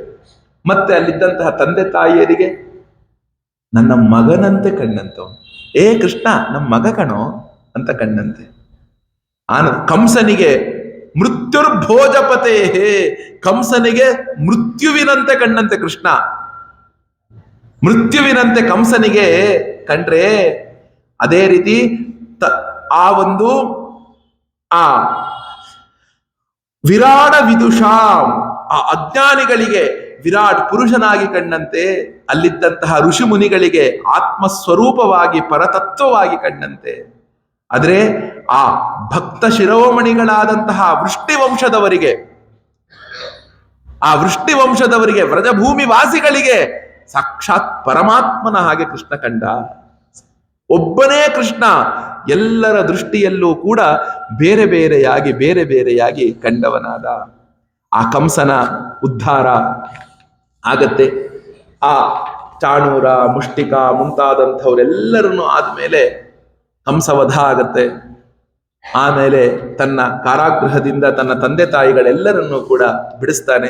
ಕೃಷ್ಣ ಬಲರಾಮರಿಗೆ ಆ ಒಂದು ಉಪನಯನವನ್ನ ಮಾಡಿ ಸಾಂದೀಪಿನಿಯ ಮಹರ್ಷಿಗಳ ಆಶ್ರಮಕ್ಕೆ ಕಳುಹಿಸ್ತಾರೆ. 6 ತಿಂಗಳುಗಳ ಕಾಲ ಕೃಷ್ಣನು ಅಲ್ಲಿದ್ದು ಎಲ್ಲಾ ಒಂದು 64 ವಿದ್ಯೆಗಳನ್ನು ಕೂಡ ಕಲ್ತವನಾಗಿ ಚೆನ್ನಾಗಿ ವಿದ್ಯಾಭ್ಯಾಸನ ಪಡೆದುಕೊಂಡು ಅಲ್ಲಿ ಬರ್ತಾನೆ. ಕೃಷ್ಣ ಪರಮಾತ್ಮ ಬರ್ತಾನೆ. ಹೀಗೆ ಬಂದ ನಂತರ ನೋಡಿ ಮುಂದೆ ಹೇಳ್ತಾರೆ, ಮತ್ತೆ ಮಥುರಾ ಪಟ್ಟಣಕ್ಕೆ ಬರ್ತಾನೆ. ಈ ಮಥುರಾ ಪಟ್ಟಣಕ್ಕೆ ಬಂದ ತಕ್ಷಣ ಕೃಷ್ಣನಿಗೆ ಎಲ್ಲರೂ ಹೇಳ್ತಿರ್ತಾರೆ, ರಾಜಾದಿರಾಜ, ರಾಜ ಮಾರ್ತಾಂಡ, ವಸುದೇವ ನಂದನ, ದೇವಕಿ ನಂದನ, ಕೃಷ್ಣಚಂದ್ರ ಮಹಾರಾಜ್ ಕಿ ಜೈ, ಕೃಷ್ಣಚಂದ್ರ ಮಹಾರಾಜ್ ಕಿ ಜೈ ಅಂತ ಕೂಗ್ತಾ ಇರ್ತಾರೆ. ಆ ಪ್ರತಿ ಒಂದು ಸಲಿಯೂ ಕೂಡ ಕೃಷ್ಣಚಂದ್ರ, ವಸುದೇವನಂದನ, ದೇವಕಿ ನಂದನ, ಮಥುರಾಧಿಪತಿ ಅಂತೆಲ್ಲ ಯಾವ್ಯಾವಾಗ ಇವರೆಲ್ಲರೂ ಕೂಗ್ತಿರ್ತಾರೆ, ಕೃಷ್ಣನ ಹೃದಯ ದುಃಖಕ್ಕೆ ಈಡಾಗ್ತಿತ್ತಂತೆ, ಕಣ್ಣಲ್ಲಿ ನೀರು ಬರ್ತಿತ್ತಂತೆ. ಕೃಷ್ಣ ಪರಮಾತ್ಮನಿಗೆ ಆ ಕೃಷ್ಣ ಅನ್ನುವ ಹೆಸರಿಗಿಂತಲೂ ಕೂಡ ಸಖ, ಲಾಲಾ, ಮಗು, ಗೋವಿಂದ, ಗೋಪಾಲ ಈ ಶಬ್ದಗಳೇ ಹೆಚ್ಚು ಪ್ರಿಯ ಅಂತ ಕೃಷ್ಣನಿಗೆ. ಇಲ್ಲಿ ಮಥುರಾಧಿಪತಿ ಕೃಷ್ಣಚಂದ್ರ ಅಂತ ಹೇಳಿದ್ರೆಲ್ಲ ಅವನಿಗೆ ಸರಿ ಹೋಗ್ತಿರ್ಲಿಲ್ವಂತೆ. ಒಮ್ಮೆ ಕೃಷ್ಣ ಆ ಒಂದು ಉಪ್ಪರಿಗೆಯ ಮೇಲೆ ನಿಂತಿರ್ತಾನೆ. ವೃಂದಾವನದ ಮೇಲೆ ನಿಂತ್ಕೊಂಡು ಗೋಕುಲದ ಕಡೆಗೆ ಮುಖವನ್ನು ಮಾಡಿಕೊಂಡು ಕಣ್ಣೀರು ಹಾಕ್ತಿರ್ತಾನಂತೆ ಕೃಷ್ಣ. ದೇವಕಿ ನೋಡ್ತಾಳೆ. ದೇವಕಿ ನೋಡ್ತಾಳೆ, ಕೃಷ್ಣನಿಗೆ ಊಟವನ್ನ ತಂದಿರ್ತಾಳೆ. ಕೃಷ್ಣ ಬಾಪ್ಪ, ಊಟ ಮಾಡಿಸ್ತೀನಿ, ಊಟ ತಂದಿದ್ದೀನಿ. ಕೃಷ್ಣ ತಕ್ಷಣ ತಿರುಗಿ ಅಮ್ಮನನ್ನ ಗಟ್ಟಿ ಹಿಡ್ಕೊಂಡು ಅಳ್ತಾನೆ. ಅಮ್ಮ, ನನಗೆ ಗೋಕುಲದ ತುಂಬಾ ನೆನಪು ಬರ್ತಾ ಇದೆ. ಒಂದಷ್ಟೊತ್ತು ನಿನ್ ತೊಡೆ ಮೇಲೆ ತಲೆ ಇಟ್ಟು ಮಲಗಲ. ತುಂಬಾ ದಿನ ಆಯ್ತು ನಾನು. ಯಶೋಧ ತಾಯಿ ನೆನಪು ಬರ್ತಾ ಇದ್ದಾಳೆ. ಒಮ್ಮೆಯೂ ಕೂಡ ಯಶೋದೆ ನೀನ್ ತಂದಿರುವಂತಹ ತಾಳಿಯನ್ನ ಬೆಳಗ್ಗೆ ಎದ್ರೂ ಕೂಡ ಆ ನಂದಗೋಪ ಅಪ್ಪ ಮತ್ತು ಅಮ್ಮ ಇಬ್ಬರೂ ಕೂಡ ನಾನು ಹೇಳೋದಿಕ್ಕೆ ಕಾಯ್ತಾ ಇರ್ತೀನಿ. ನನಗೆ ತಿನ್ನಿಸಿ ಕೃಷ್ಣ ತಿನ್ನ, ಈಗ ನಾವು ತಿನ್ನೋಣ ಅಂತ ಹೇಳ್ತಾ ಇದ್ರು. ಒಂದು ಸಲಿಯೂ ಕೂಡ ನಾನು ನನ್ನ ಮುಖವನ್ನ ಬೇರೆಯ ಬಟ್ಟೆಯಿಂದ ಒರೆಸ್ಕೊಂಡಿದ್ದೇ ಗೊತ್ತಿಲ್ಲ. ಅಂತಹ ಸೀರೆಯನ್ನ ಹುಟ್ಟಿದ್ರು ಕೂಡ ಯಶೋಧ ಮಾತೆ ಅವಳ ಸೆರಗಿನಿಂದಲೇ ನನ್ನ ಮುಖವನ್ನು ಒರೆಸಿ ಅಲಂಕಾರವನ್ನ ಮಾಡ್ತಾ ಇದ್ದಳು. ನನ್ನ ಅಪ್ಪ ಯಾವಾಗಲೂ ನಾನು ಉಟ್ಟು ಬಿಟ್ಟ ಬಟ್ಟೆಯನ್ನ ಅಪ್ಪಿಕೊಂಡು ಕೃಷ್ಣನ ವಾಸನೆ, ಇದು ಕೃಷ್ಣನ ವಾಸನೆ, ಈ ರೀತಿ ನಮ್ಮಪ್ಪ ಮಲಗ್ತಾ ಇದ್ನಮ್ಮ. ಯಾಕೋ ಬಹಳ ಅಂದ್ರೆ ಬಹಳ ಆ ಗೋಕುಲದ ನೆನಪು ಬರ್ತಾ ಇದೆ. ತಕ್ಷಣ ವಸುದೇವನ ಹತ್ರ ಹೋಗ್ತಾಳೆ ಗೋಕುಲ ದೇವಕಿ. ಕೃಷ್ಣ ಯಾಕೋ ಬಹಳ ದುಃಖದಲ್ಲಿದ್ದಾನೆ, ನೀವು ಬಂದು ಒಂದ್ ಸ್ವಲ್ಪ ಅವನಿಗೆ ಸಮಾಧಾನ ಮಾಡಿ ಅಂದ್ರೆ ವಸುದೇವ ಹೇಳ್ತಾನೆ, ಬೇಡ ಬೇಡ, ಕೃಷ್ಣನ ಪರಮ ಮಿತ್ರ ಉದ್ಧವನನ್ನ ಕಳಿಸ್ತೀನಿ, ಆ ಉದ್ಧವನನ್ನ ಕಳಿಸ್ತೀನಿ, ಅವನಿಗೆ ಸಮಾಧಾನ ಮಾಡ್ತಾನೆ. ಬರ್ತಾನೆ, ವೃಷ್ಣೀನಾಂ ಪ್ರವರೋ ಮಂತ್ರಿ ಕೃಷ್ಣಸ್ಯ ದಯಿತ ಸಖಾ ಶಿಷ್ಯೋ ಬೃಹಸ್ಪತೆ ಸಾಕ್ಷಾತ್ ಉದ್ಧವೋ ಬುದ್ಧಿ ಸತ್ತಮಃ. ಉದ್ಧವ ಅಂದ್ರೆ ಯಾರು? ವೃಷ್ಣಿ ವಂಶದೊಳಗೆ ಪ್ರಧಾನ ಪುರುಷನಿದ್ದಂತೆ, ಸಾಕ್ಷಾತ್ ದೇವಗುರುವಾದಂತಹ ಬೃಹಸ್ಪತಿಯ ಶಿಷ್ಯನಿದ್ದಂಥವನು, ಪರಮ ಬುದ್ಧಿಶಾಲಿಯಾಗಿದ್ದಂತೆ, ಕೃಷ್ಣನ ಮಂತ್ರಿ ಆಗಿದ್ದಂತೆ, ಮಂತ್ರಿಗಿಂತಲೂ ಹೆಚ್ಚಾಗಿ ಕೃಷ್ಣನ ಪರಮ ಮಿತ್ರನಾಗಿದ್ದಂತೆ. ಉದ್ಧವ ನಿತ್ಯ ಯಾವ ರೀತಿ ಬಟ್ಟೆ ಹಾಕೊಳ್ತಿದ್ದ ಗೊತ್ತಾ? ಇವತ್ತು ಕೃಷ್ಣ ಯಾವ ಬಟ್ಟೆಯನ್ನ ಹಾಕಿ ಯಾವ ಅಲಂಕಾರವನ್ನ ಹಾಕೊಂಡಿರ್ತಾನೋ ಅದನ್ನ ಪಕ್ಕದಲ್ಲಿ ಇಡ್ತಿದ್ದಂತೆ, ಅದನ್ನು ಉದ್ಧವ ಹಾಕೊಂಡು ತಿರುಗೋಡರಂತೆ. ಅವನ ಅಲಂಕಾರವೇ, ಅವನ ಆಭೂಷಣವೇ. ಇದೆಲ್ಲವೂ ಕೂಡ ನಮಗೆ 11ನೇ ಸ್ಕಂದನದಲ್ಲಿ ಉದ್ಧವನೇ ಹೇಳ್ತಾನೆ, ನೀನ್ ಹೊರಟು ಹೋಗ್ತೀಯಲ್ಲ ಕೃಷ್ಣ, ನಾನಿನ್ ಯಾರನ್ನ ಹಾಕೊಳ್ಳಿ, ಯಾರ ಜೊತೆಗಿರ್ಲಿ? ಆ ಉದ್ಧವ, ಆ ಕೃಷ್ಣನ ಕೊನೆಯ ಸಂದೇಶ ಉದ್ಧವ ಗೀತೆ. ಅವನು ಬರ್ತಾನೆ, ಅವನು ಬಂದ್ಮೇಲೆ ತಮಾಹ ಭಗವನ್ ಪ್ರೇಷ್ಟಂ ಭಕ್ತಾಂ ಏಕಾಂತಿನಂ ಕ್ವಚಿತ್ ಗೃಹೀತ್ವಾ ಪಾಣಿನ ಪ್ರಾಣಿ ಪ್ರಪನ್ನಾರ್ತಿ ಹರೋಹರಿ. ಆ ಕೃಷ್ಣ ಉದ್ಧವನ ಹತ್ರ ಬಂದ ತಕ್ಷಣ ಗಟ್ಟಿ ಅಪ್ಪಿಕೊಂಡು ಬಿಡ್ತಾನಂತೆ. ಕೃಷ್ಣ ಅಪ್ಪಿಕೊಂಡು ಅವನ ಕೈಯನ್ನು ಹಿಡಿದು ಹಿಚಕ್ತಾನಂತೆ, ಹಿಂಗ್ ಹಿಚಕ್ತಾನಂತೆ ಉದ್ಧವನ ಕೈಯನ್ನ. ಯಾಕಿಷ್ಟು ದುಃಖದಲ್ಲಿದೆಯಾ ಭಗವಂತ, ಯಾಕಿಷ್ಟು ದುಃಖದಲ್ಲಿದೆಯಾ, ಏನಾಯ್ತು ಉದ್ಧವ? ಗೋಕುಲದ ನೆನಪು ಬರ್ತಾ ಇದೆ, ವೃಂದಾವನದ ನೆನಪು ಬರ್ತಾ ಇದೆ, ಗೋವರ್ಧನದ ನೆನಪು ಬರ್ತಾ ಇದೆ, ಯಮುನೆಯ ನೆನಪು ಬರ್ತಾ ಇದೆ, ನನ್ನ ತಂದೆ ತಾಯಿಯರ ನೆನಪು ಬರ್ತಾ ಇದೆ, ಎಲ್ಲ ಬರ್ತಾ ಇದೆ. ಉದ್ಧವ ಬಹಳ ನೆನಪು ಬರ್ತಾ ಇದೆ ನನಗೆ. ಉದ್ಧವ ಹೇಳ್ತಾನೆ, ನೀನು ಯಾರು? ನೀನು, ನಿನ್ನ ಸ್ವರೂಪ ಎಂಥದ್ದು? ನಿತ್ಯ ಶುದ್ಧನು, ನಿತ್ಯ ಬುದ್ಧನು, ನಿತ್ಯ ಮುಕ್ತನಾಗಿರುವಂಥವನು ನೀನು. ಅದ್ರೇಶ್ಯಂ ಅಗ್ರಾಹ್ಯಂ ಅವರಣಂ ಅಚಕ್ಷು ಅಶ್ರೋತ್ರಂ ಅಪಾಣಿ ಪಾದಂ ನಿತ್ಯಂ ವಿಭುಂ ಸರ್ವಗತಂ ಸುಸೂಕ್ಷ್ಮಂ ಅವ್ಯಯಂ ಭೂತಯೋನಿ. ನೀನು ಸಾಕ್ಷಾತ್ ಪರಮಾತ್ಮನು. ನೀನು ದುಃಖದಲ್ಲಿದೆಯಾ? ನೀನ್ ಅಂತಹ ಪರಮಾತ್ಮನು, ನಿನ್ನ ಮೂಲ ಸ್ವರೂಪ ಇಂಥದ್ದಾಗಿ ನೀನ್ ಇನ್ನು ಆ ನನ್ನ ಆ ನನ್ನ ಗೋಪಿಕೆ, ನನ್ನ ಭಕ್ತರು, ನನ್ನ ಅಪ್ಪ, ಇದು ಏನಪ್ಪ? ನೀನು ಯಾಕಪ್ಪ ದುಃಖ ಪಡ್ತಿದ್ಯಾ? ನೀನ್ ಎಂಥವನ್ ನೀನು? ಇಲ್ಲ ಉದ್ಧವ, ನಿನಗೆ ಗೊತ್ತಿಲ್ಲ, ವೃಂದಾವನದ ಪ್ರೇಮ ನಿನಗೆ ಗೊತ್ತಿಲ್ಲ.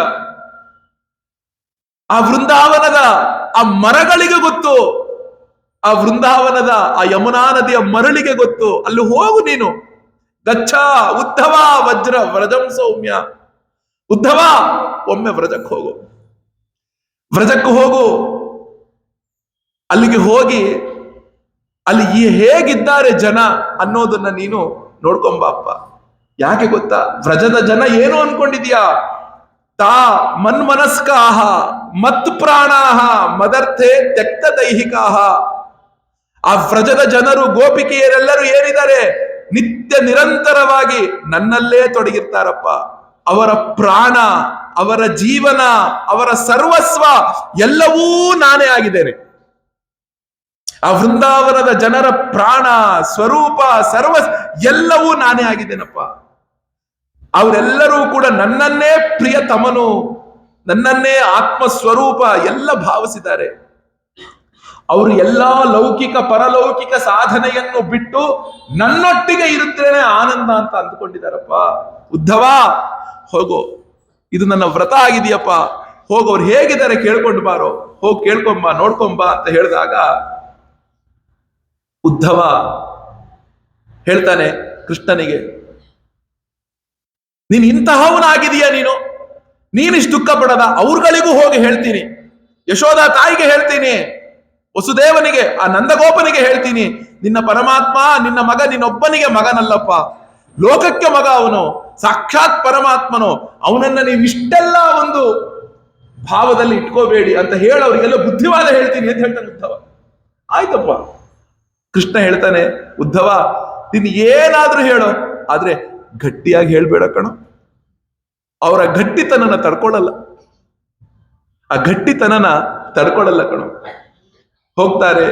ಆ ಉದ್ಧವನು ನೋಡಿ, ನಿತ್ಯ ಗೋಪಾಲಕರು ಹೇಗಿರ್ತಾರೆ, ಬರೋದಂತೆ ಮಥುರಾದ ದಾರಿಯಲ್ಲಿ ಕುತ್ಕೊಳ್ಳೋದು, ಮಥುರಾ ಪಟ್ಟಣದ ದಾರಿಯಲ್ಲಿ ಕುತ್ಕೊಂಡು ಕೃಷ್ಣ ನಾಡಿದ್ದು ಬರ್ತೀನಿ ಅಂತ ಹೋಗಿದ್ದಾನೆ, ಕೃಷ್ಣ ನಾಡಿದ್ದು ಬರ್ತೀನಿ ಅಂತ ಹೋಗಿದ್ದಾನೆ, ಬರೋದು ಕುತ್ಕೊಳ್ಳೋದು. ಶ್ರೀಧಾಮ ಮುಂತಾದಂತ ಎಲ್ಲ ಸ್ನೇಹಿತರು ಮಥುರೆ ಕಡೆಯೇ ನೋಡ್ತಿರೋದು. ಇಲ್ಲ ಇಲ್ಲ, ಕೃಷ್ಣ ಇವತ್ತು ಬರಲ್ಲ, ನಾಡಿದ್ದು ಬರ್ತಾನೆ ಅಂತ ಮತ್ತೆ ಬಂದು ಹೇಳೋದು ಯಶೋಧ ತಾಯಿ. ಯಶೋಧ ತಾಯಿ, ಉದ್ಧವ ಬರ್ತಾನೆ. ಉದ್ಧವ ಬಂದಾಗ ಮೊದಲಿಗೆ ಈ ಎಲ್ಲ ಸ್ನೇಹಿತರು ಸೇರ್ಕೊಳ್ತಾರಂತೆ. ರಥ ಬರ್ತಿದೆ, ರಥ ಬರ್ತಿದೆ, ರಥ ಬರ್ತಿದೆ. ಇಳಿತಾರೆ. ಕೃಷ್ಣ ಬಂದ, ಕೃಷ್ಣ ಬಂದ, ಕೃಷ್ಣ ಬಂದ. ಉದ್ಧವನು ಇಳಿತಾನಂತೆ. ಉದ್ಧವನು ಇಳಿದ್ರೆ ನೀನ್ ಯಾರಪ್ಪ ಅಂತ ಯಾರು ಕೇಳಲಿಲ್ವಂತೆ, ಮತ್ತೆ ರಥದ ಕಡೆಯೇ ನೋಡ್ತಾ ನಿಂತಿದ್ದಾರಂತೆ, ಎಲ್ಲಿ ಕೃಷ್ಣ ಇಳಿತಾನೇನೋ ಅಂತ. ಕೃಷ್ಣ ಇಳಿಲಿಲ್ಲ. ಆ ಶ್ರೀರಾಮ ಕೇಳ್ದ, ಯಾರು ನೀನು? ಶ್ರೀರಾಮನಿಗೆ ಉದ್ಧವ ಇಲ್ಲಿ ನಂದಗೋಪನ ಮನೆ ಎಲ್ಲಿದೆ ಅಂತ ಕೇಳ್ತಾನೆ. ನೋಡು, ಇಲ್ಲೊಂದು ಸಣ್ಣ ಆ ಒಂದು ನೀರು ಹರಿತಾ ಇದೆ, ಸಣ್ಣದಾಗಿ ನೀರು ಬಂದು ಯಮುನೆಗೆ ಸೇರ್ತಿದೆ. ಈ ನೀರಿನ ಜಾಡನ್ನೇ ಹಿಡ್ಕೊಂಡು ಹೋಗು, ನಂದಗೋಪನ ಮನೆ ಸಿಗತ್ತೆ ಅಂತ ಹೇಳ್ತಾನೆ. ಇದೇನು ನೀರಿನ ಜಾಡು? ಇದು ನೀರಲ್ಲಪ್ಪ. ಇಡೀ ಆ ವ್ರಜಭೂಮಿಯ ಎಲ್ಲ ಹೆಣ್ಣು ಮಕ್ಕಳು ಕೂಡ ಬೆಳಗ್ಗೆ ಸಂಜೆ ಆದ ತಕ್ಷಣ ಹೋಗಿ ನಂದಗೋಪನ ಮನೆ ಮುಂದೆ ಕುತ್ಕೊಳ್ತಾರೆ. ಕುತ್ಕೊಂಡು ಆ ಕೃಷ್ಣನ ಚರಿತ್ರೆಯನ್ನ ಹಾಡ್ತಾ, ಕೃಷ್ಣನ ಲೀಲೆಯನ್ನ ಹಾಡ್ತಾ ಆನಂದದಿಂದ ಕಣ್ಣೀರು ಸುರಿಸ್ತಾರೆ. ಸಂಜೆ ಆದ ತಕ್ಷಣ ಆ ನಂದಗೋಪನ ಮನೆಯಿಂದ ಹೊರಟ ನೀರು ಯಮುನೆಯನ್ನ ಸೇರ್ತಾ ಇದೆಯಪ್ಪ. ಯಮುನೆಯನ್ನ ಹೋಗು, ಹಿಡ್ಕೊಂಡು ಹೋಗು. ತಕ್ಷಣ ಉದ್ಧವನನ್ನ ಆ ಶ್ರೀರಾಮ ಕರ್ಕೊಂಡು ಹೋಗ್ತಾನೆ.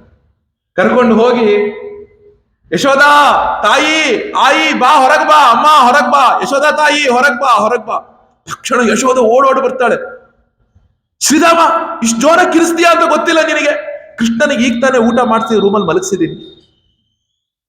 ಕೃಷ್ಣನಿಗೆ ಈಗ ತಾನೆ ಅವರಿಗೆ ಊಟ ಮಾಡಿಸಿ ಮಲಗಿಸಿದೀನಿ, ಇಷ್ಟು ಜೋರ ಕಿರಿಸ್ತೀಯಲ್ಲ, ಗೊತ್ತಾಗಲ್ಲ ನಿನಗೆ ಅಂತ ಯಶೋಧ ತಾಯಿ ಓಡಿ ಬರ್ತಾಳೆ. ಆ ಉದ್ಧವನಿಗೆ ನಾನು ಎಲ್ಲರಿಗೂ ಬುದ್ಧಿ ಹೇಳಿ ಅವ್ರನ್ನೆಲ್ಲರನ್ನೂ ಕೂಡ ನಿನ್ನ ಮಗ ಇಂಥವನು ಅಂತ ಹೇಳ್ತೀನಿ ಅನ್ನುವಂತ ಒಂದು ಬುದ್ಧಿ ಇತ್ತಲ್ಲ, ಆ ಎರಡು ಭಾವವನ್ನು ನೋಡಿಯೇ ಅವನು ಶಾಂತನಾಗ್ಬಿಟ್ಟನಂತೆ ಉದ್ಧವ. ಭಗವಂತನನ್ನ ಕುರಿತು ಈ ಮಟ್ಟಿನ ಪ್ರೇಮ ಮಾಡ್ಬೋದಾ? ಈ ಮಟ್ಟಿಗೆ ಪ್ರೀತಿಸ್ಬೋದಾ? ಶ್ರೀಧಾಮ ಹೇಳ, ಅಮ್ಮ ಕೃಷ್ಣ ಎಲ್ಲಿದ್ದಾನೆ? ಮಥುರದಲ್ಲಿದ್ದಾನೆ. ಅಯ್ಯೋ ಹೌದಲ್ವಾ, ಮಥುರದಲ್ಲಿದ್ದಾನೆ, ನಂಗೆ ಗೊತ್ತೇ ಇಲ್ಲ. ಕೃಷ್ಣ, ಅಯ್ಯೋ ನನ್ನ ಕೃಷ್ಣ ಮಥುರಕ್ಕೆ ಹೋದ್ನ. ನಂದಗೋಪ ಬರ್ತಾನೆ. ನಂದಗೋಪ ಬಂದು ಮೊದಲಿಗೆ ವಸುದೇವನ ಬಗ್ಗೆ ಪ್ರಶ್ನೆಯನ್ನ ಮಾಡ್ತಾನೆ. ವಸುದೇವನ ಬಗ್ಗೆ ಪ್ರಶ್ನೆ ಮಾಡ್ತಾನೆ. ಹೆಂಗಿದ್ದಾನೆ ವಸುದೇವ? ಎಲ್ಲ ಇದ್ದಾನ? ಚೆನ್ನಾಗಿದ್ದಾನೆ? ಹಾ, ಚೆನ್ನಾಗಿ. ಯಶೋಧ ಪಕ್ಕದಲ್ಲಿ ನಿಂತಿರ್ತಾಳೆ, ನಂದಗೋಪ ಇಲ್ಲಿ ನಿಂತಿರ್ತಾನೆ. ಯಶೋಧ ಹೀಗೆ ತಿವಿತಾಳೆ. ಯಾರಿಗೆ? ನಂದಗೋಪ.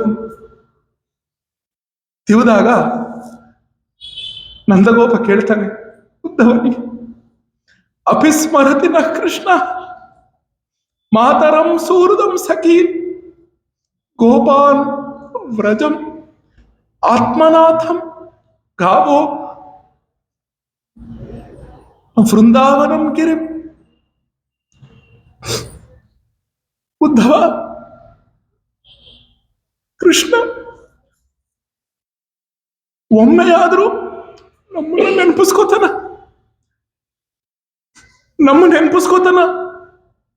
ಈ ಗೋಕುಲವನ್ನು ನೆನಪಿಸ್ಕೋತಾನ, ಈ ವೃಂದಾವನವನ್ನು ನೆನಪಿಸ್ಕೋತಾನ, ಈ ಬಾಂಡೀರ ವೃಕ್ಷವನ್ನು ನೆನಪಿಸ್ಕೋತಾನ, ಈ ಗೋವುಗಳನ್ನು ನೆನಪಿಸ್ಕೋತಾನ. ಉದ್ಧವ, ಅಪ್ಯಾಯಾಸ್ಯಸಿ ಗೋವಿಂದ ಸ್ವಜನಾನ್ ಸಕೃದೀಕ್ಷಿತು. ಒಮ್ಮೆಯಾದ್ರೂ ಕೂಡ ಮಾತಿಗೆ ನಾನು ಹಿಂಗೆಲ್ಲ ಆಟ ಆಡ್ತಾ ಇದ್ದೆ, ನಾನು ಇಲ್ಲೆಲ್ಲ ಹೋಗಿದ್ದೆ, ಇಂಥದ್ದನ್ನು ಮಾಡಿದ್ದೆ ಅಂತ ಒಮ್ಮೆಯಾದ್ರೂ ಕೃಷ್ಣ ನೆನಪಿಸ್ಕೋತಾನೆ. ಒಮ್ಮೆ ಆ ಕೃಷ್ಣನ ಬಗ್ಗೆ ಹೇಳಪ್ಪ. ಅಪಿಸ್ಮರಸಿನ ಕೃಷ್ಣ, ಯಶೋದ ಹೀಗ್ ನನ್ನ ಊಟ ಮಾಡಿಸ್ತಾ ಇದ್ಲು, ಹೀಗ್ ತಿನ್ನಿಸ್ತಾ ಇದ್ಲು ಅಂತ ಒಂದ್ಸಲಿ ನಾನು ನೆನಪಿಸ್ಕೋತಾನೆ, ಹೇಳಪ್ಪ ಅಂತ ಹೇಳಿದಾಗ ನೋಡಿ ಉದ್ಧವ ಹೇಳ್ತಾನೆ, ಈ ಭಾವವನ್ನ ನೋಡಿದ ತಕ್ಷಣ ಉದ್ಧವನ ಭಾವ ಏನಿದೆ ತಣ್ಣಗಾಗ್ಬಿಡ್ತಂತೆ. ಅಮ್ಮ, ನಿಮ್ಮನ್ನು ನೆನಪಿಸಿಕೊಳ್ಳದ ದಿನವೇ ಇಲ್ಲ ಕೃಷ್ಣ.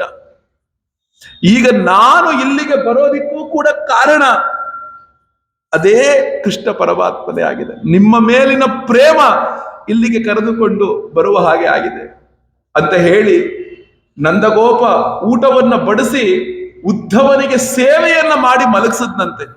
ಹೊರಗಡೆಗೆ ಶ್ರೀರಾಮ ಕಾಯ್ಕೊಂಡೇ ಇದ್ದ. ಊಟ ಮಾಡಿ ಉದ್ಧವ ಹೊರಗಡೆ ಬಂದಂತೆ. ಹೊರಗಡೆ ಬಂದಾಗ, ನೀ ಇನ್ನೂ ಇಲ್ಲೇ ಇದೀಯಾ? ತಕ್ಷಣ ಬಂದು ಏನ್ ಹೇಳ್ತಾನೆ, ಅಪ್ಪಾ ಆ ಯಶೋಧ ನಂದಗೋಪನ ಸ್ಥಿತಿ ನೋಡಿ ಹೃದಯ ಕರಗು ಬಂತಪ್ಪ. ಆ ಕೃಷ್ಣನ ಮೇಲೆ ಏನು ಭಾವವನ್ನ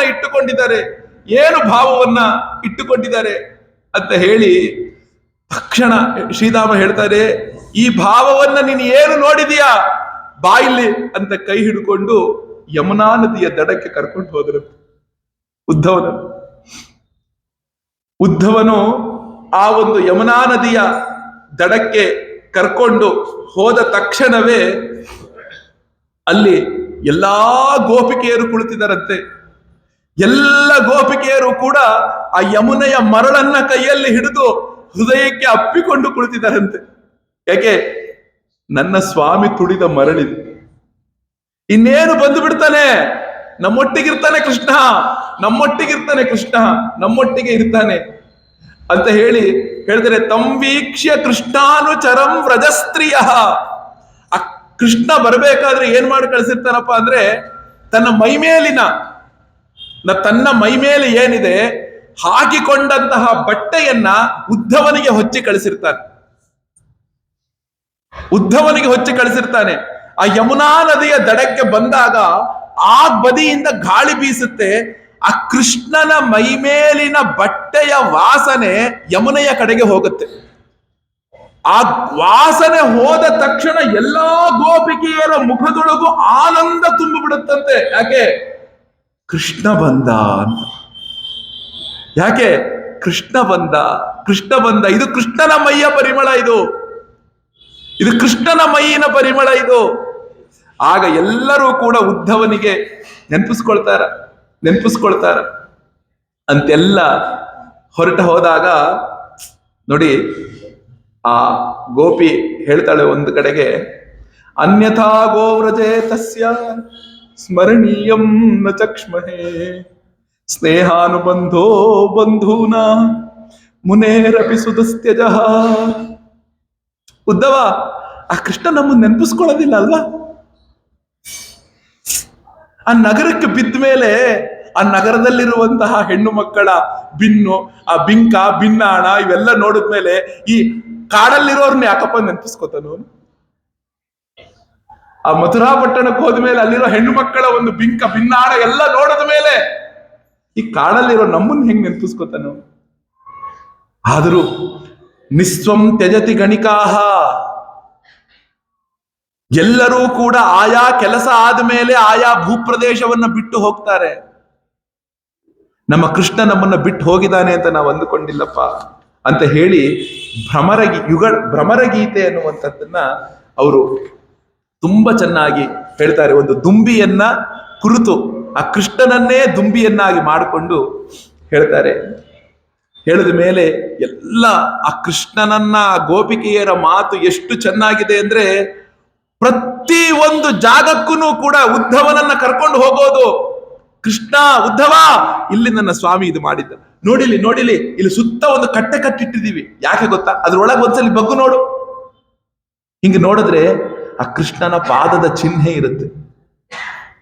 ಒಂದು ಸಲಿ ಗಾಳಿ ಬೀಸಿದ್ರೆ ನಮ್ಮ ಸೆರಗು ಹಾಕಿ ಕಾಪಾಡ್ತೇವೆ, ಒಂದು ಸಲಿ ಅದನ್ನೇ ನೋಡ್ತಾ ಕುತ್ಕೊಳ್ತೇವೆ. ನೋಡು ಒಳಗೆ ನೋಡು, ಏನಿದೆ ಅಂತ ನೋಡು. ಕೃಷ್ಣನ ಪಾದದ ಚಿಹ್ನೆ.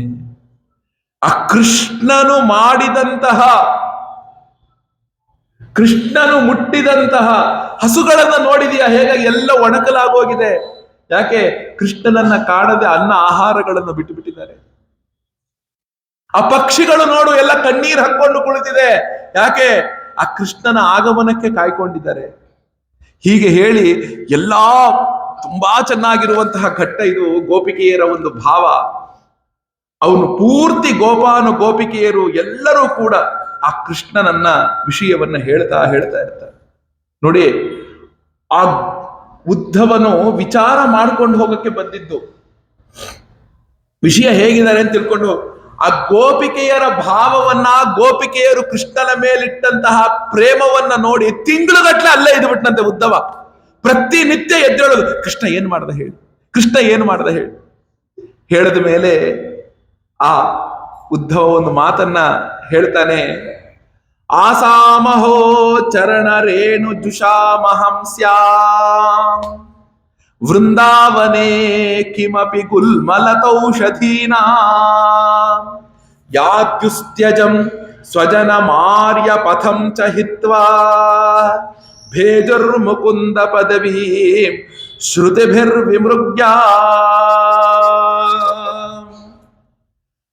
ಬಿಡೋದಿಕ್ಕಾಗದೇ ಇರುವಂತಹ ಮಕ್ಕಳು, ಬಂಧುಗಳನ್ನ ಆ ಒಂದು ಪರಿಪೂರ್ಣವಾಗಿ ಆ ರೀತಿಯಾಗಿ ಬಿಟ್ಟು ಯಾವ ಭಗವಂತನನ್ನ ಈ ಗೋಪಿಕೆಯರು ತಮ್ಮ ಸರ್ವಸ್ವ ಅಂತ ಅಂದುಕೊಂಡ್ರು, ಶ್ರುತಿ ಸ್ಮೃತಿಗಳಿಂದ ನೋಡಲ್ಪಡುವಂತಹ ಆ ಪರಮಾತ್ಮನನ್ನ, ಉಪನಿಷದ್ವೇದ್ಯನಾದಂತಹ, ಉಪನಿಷತ್ ಪ್ರತಿಪಾದ್ಯನಾದಂತಹ ಭಗವಂತನನ್ನ ಯಾವ ಗೋಪಿಕೆಯರು ತಮ್ಮ ಪ್ರೇಮದಿಂದ ಕಟ್ಟಾಕಿಕೊಂಡ್ರು, ಅಂತಹ ಗೋಪಿಕೆಯರನ್ನ ನೋಡ್ತಾ ಇದ್ರೆ ನನ್ನ ಹೃದಯದೊಳಗೆ ಏನು ಭಾವ ಬರ್ತಿದೆ ಗೊತ್ತಾ? ನಾನು ಈ ಗೋಪಿಕೆಯರು ಓಡಾಡುವ ಮಾರ್ಗದೊಳಗೆ ಯಾವುದಾದರೂ ಒಂದು ಕಂಟಿ ಗಿಡನೋ, ಒಂದು ಮಣ್ಣೋ, ಒಂದು ಕಲ್ಲೋ ನಾನು ಆಗಬಾರ್ದಿತ್ತೆ. ಆ ಒಮ್ಮೆ ಆ ಗೋಪಿಕೆಯರು ನನ್ನನ್ನು ಸ್ಪರ್ಶಿಸಿದರೆ ಸಾಕು, ನಾನು ಶುದ್ಧಾತ್ಮನಾಗಿಬಿಡ್ತೇನೆ.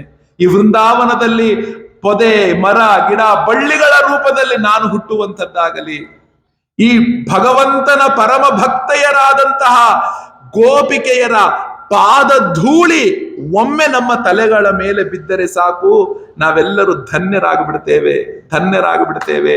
ಒಂದೇ ನಂದ ವ್ರಜಸ್ತ್ರೀಣಾಂ ಪಾದರೇಣೂಂ ಅಭೀಕ್ಷ್ಣಶಃ ಯಾಸಾಂ ಹರಿಕಥೋದ್ಗೀತಂ ಪುನಾತಿ ಭುವನತ್ರಯಂ, ಪುನಾತಿ ಭುವನತ್ರಯಂ. ನಿತ್ಯವೂ ಕೂಡ ಈ ಗೋಕುಲದೊಳಗೆ ನಡೆಯುತ್ತಿರುವಂಥದ್ದು ಒಂದು ಹರಿಕಥಾ, ಭಗವಂತನ ಸ್ಮರಣೆ, ಭಗವಂತನ ಕಥೆ ನಡೀತಿದೆ.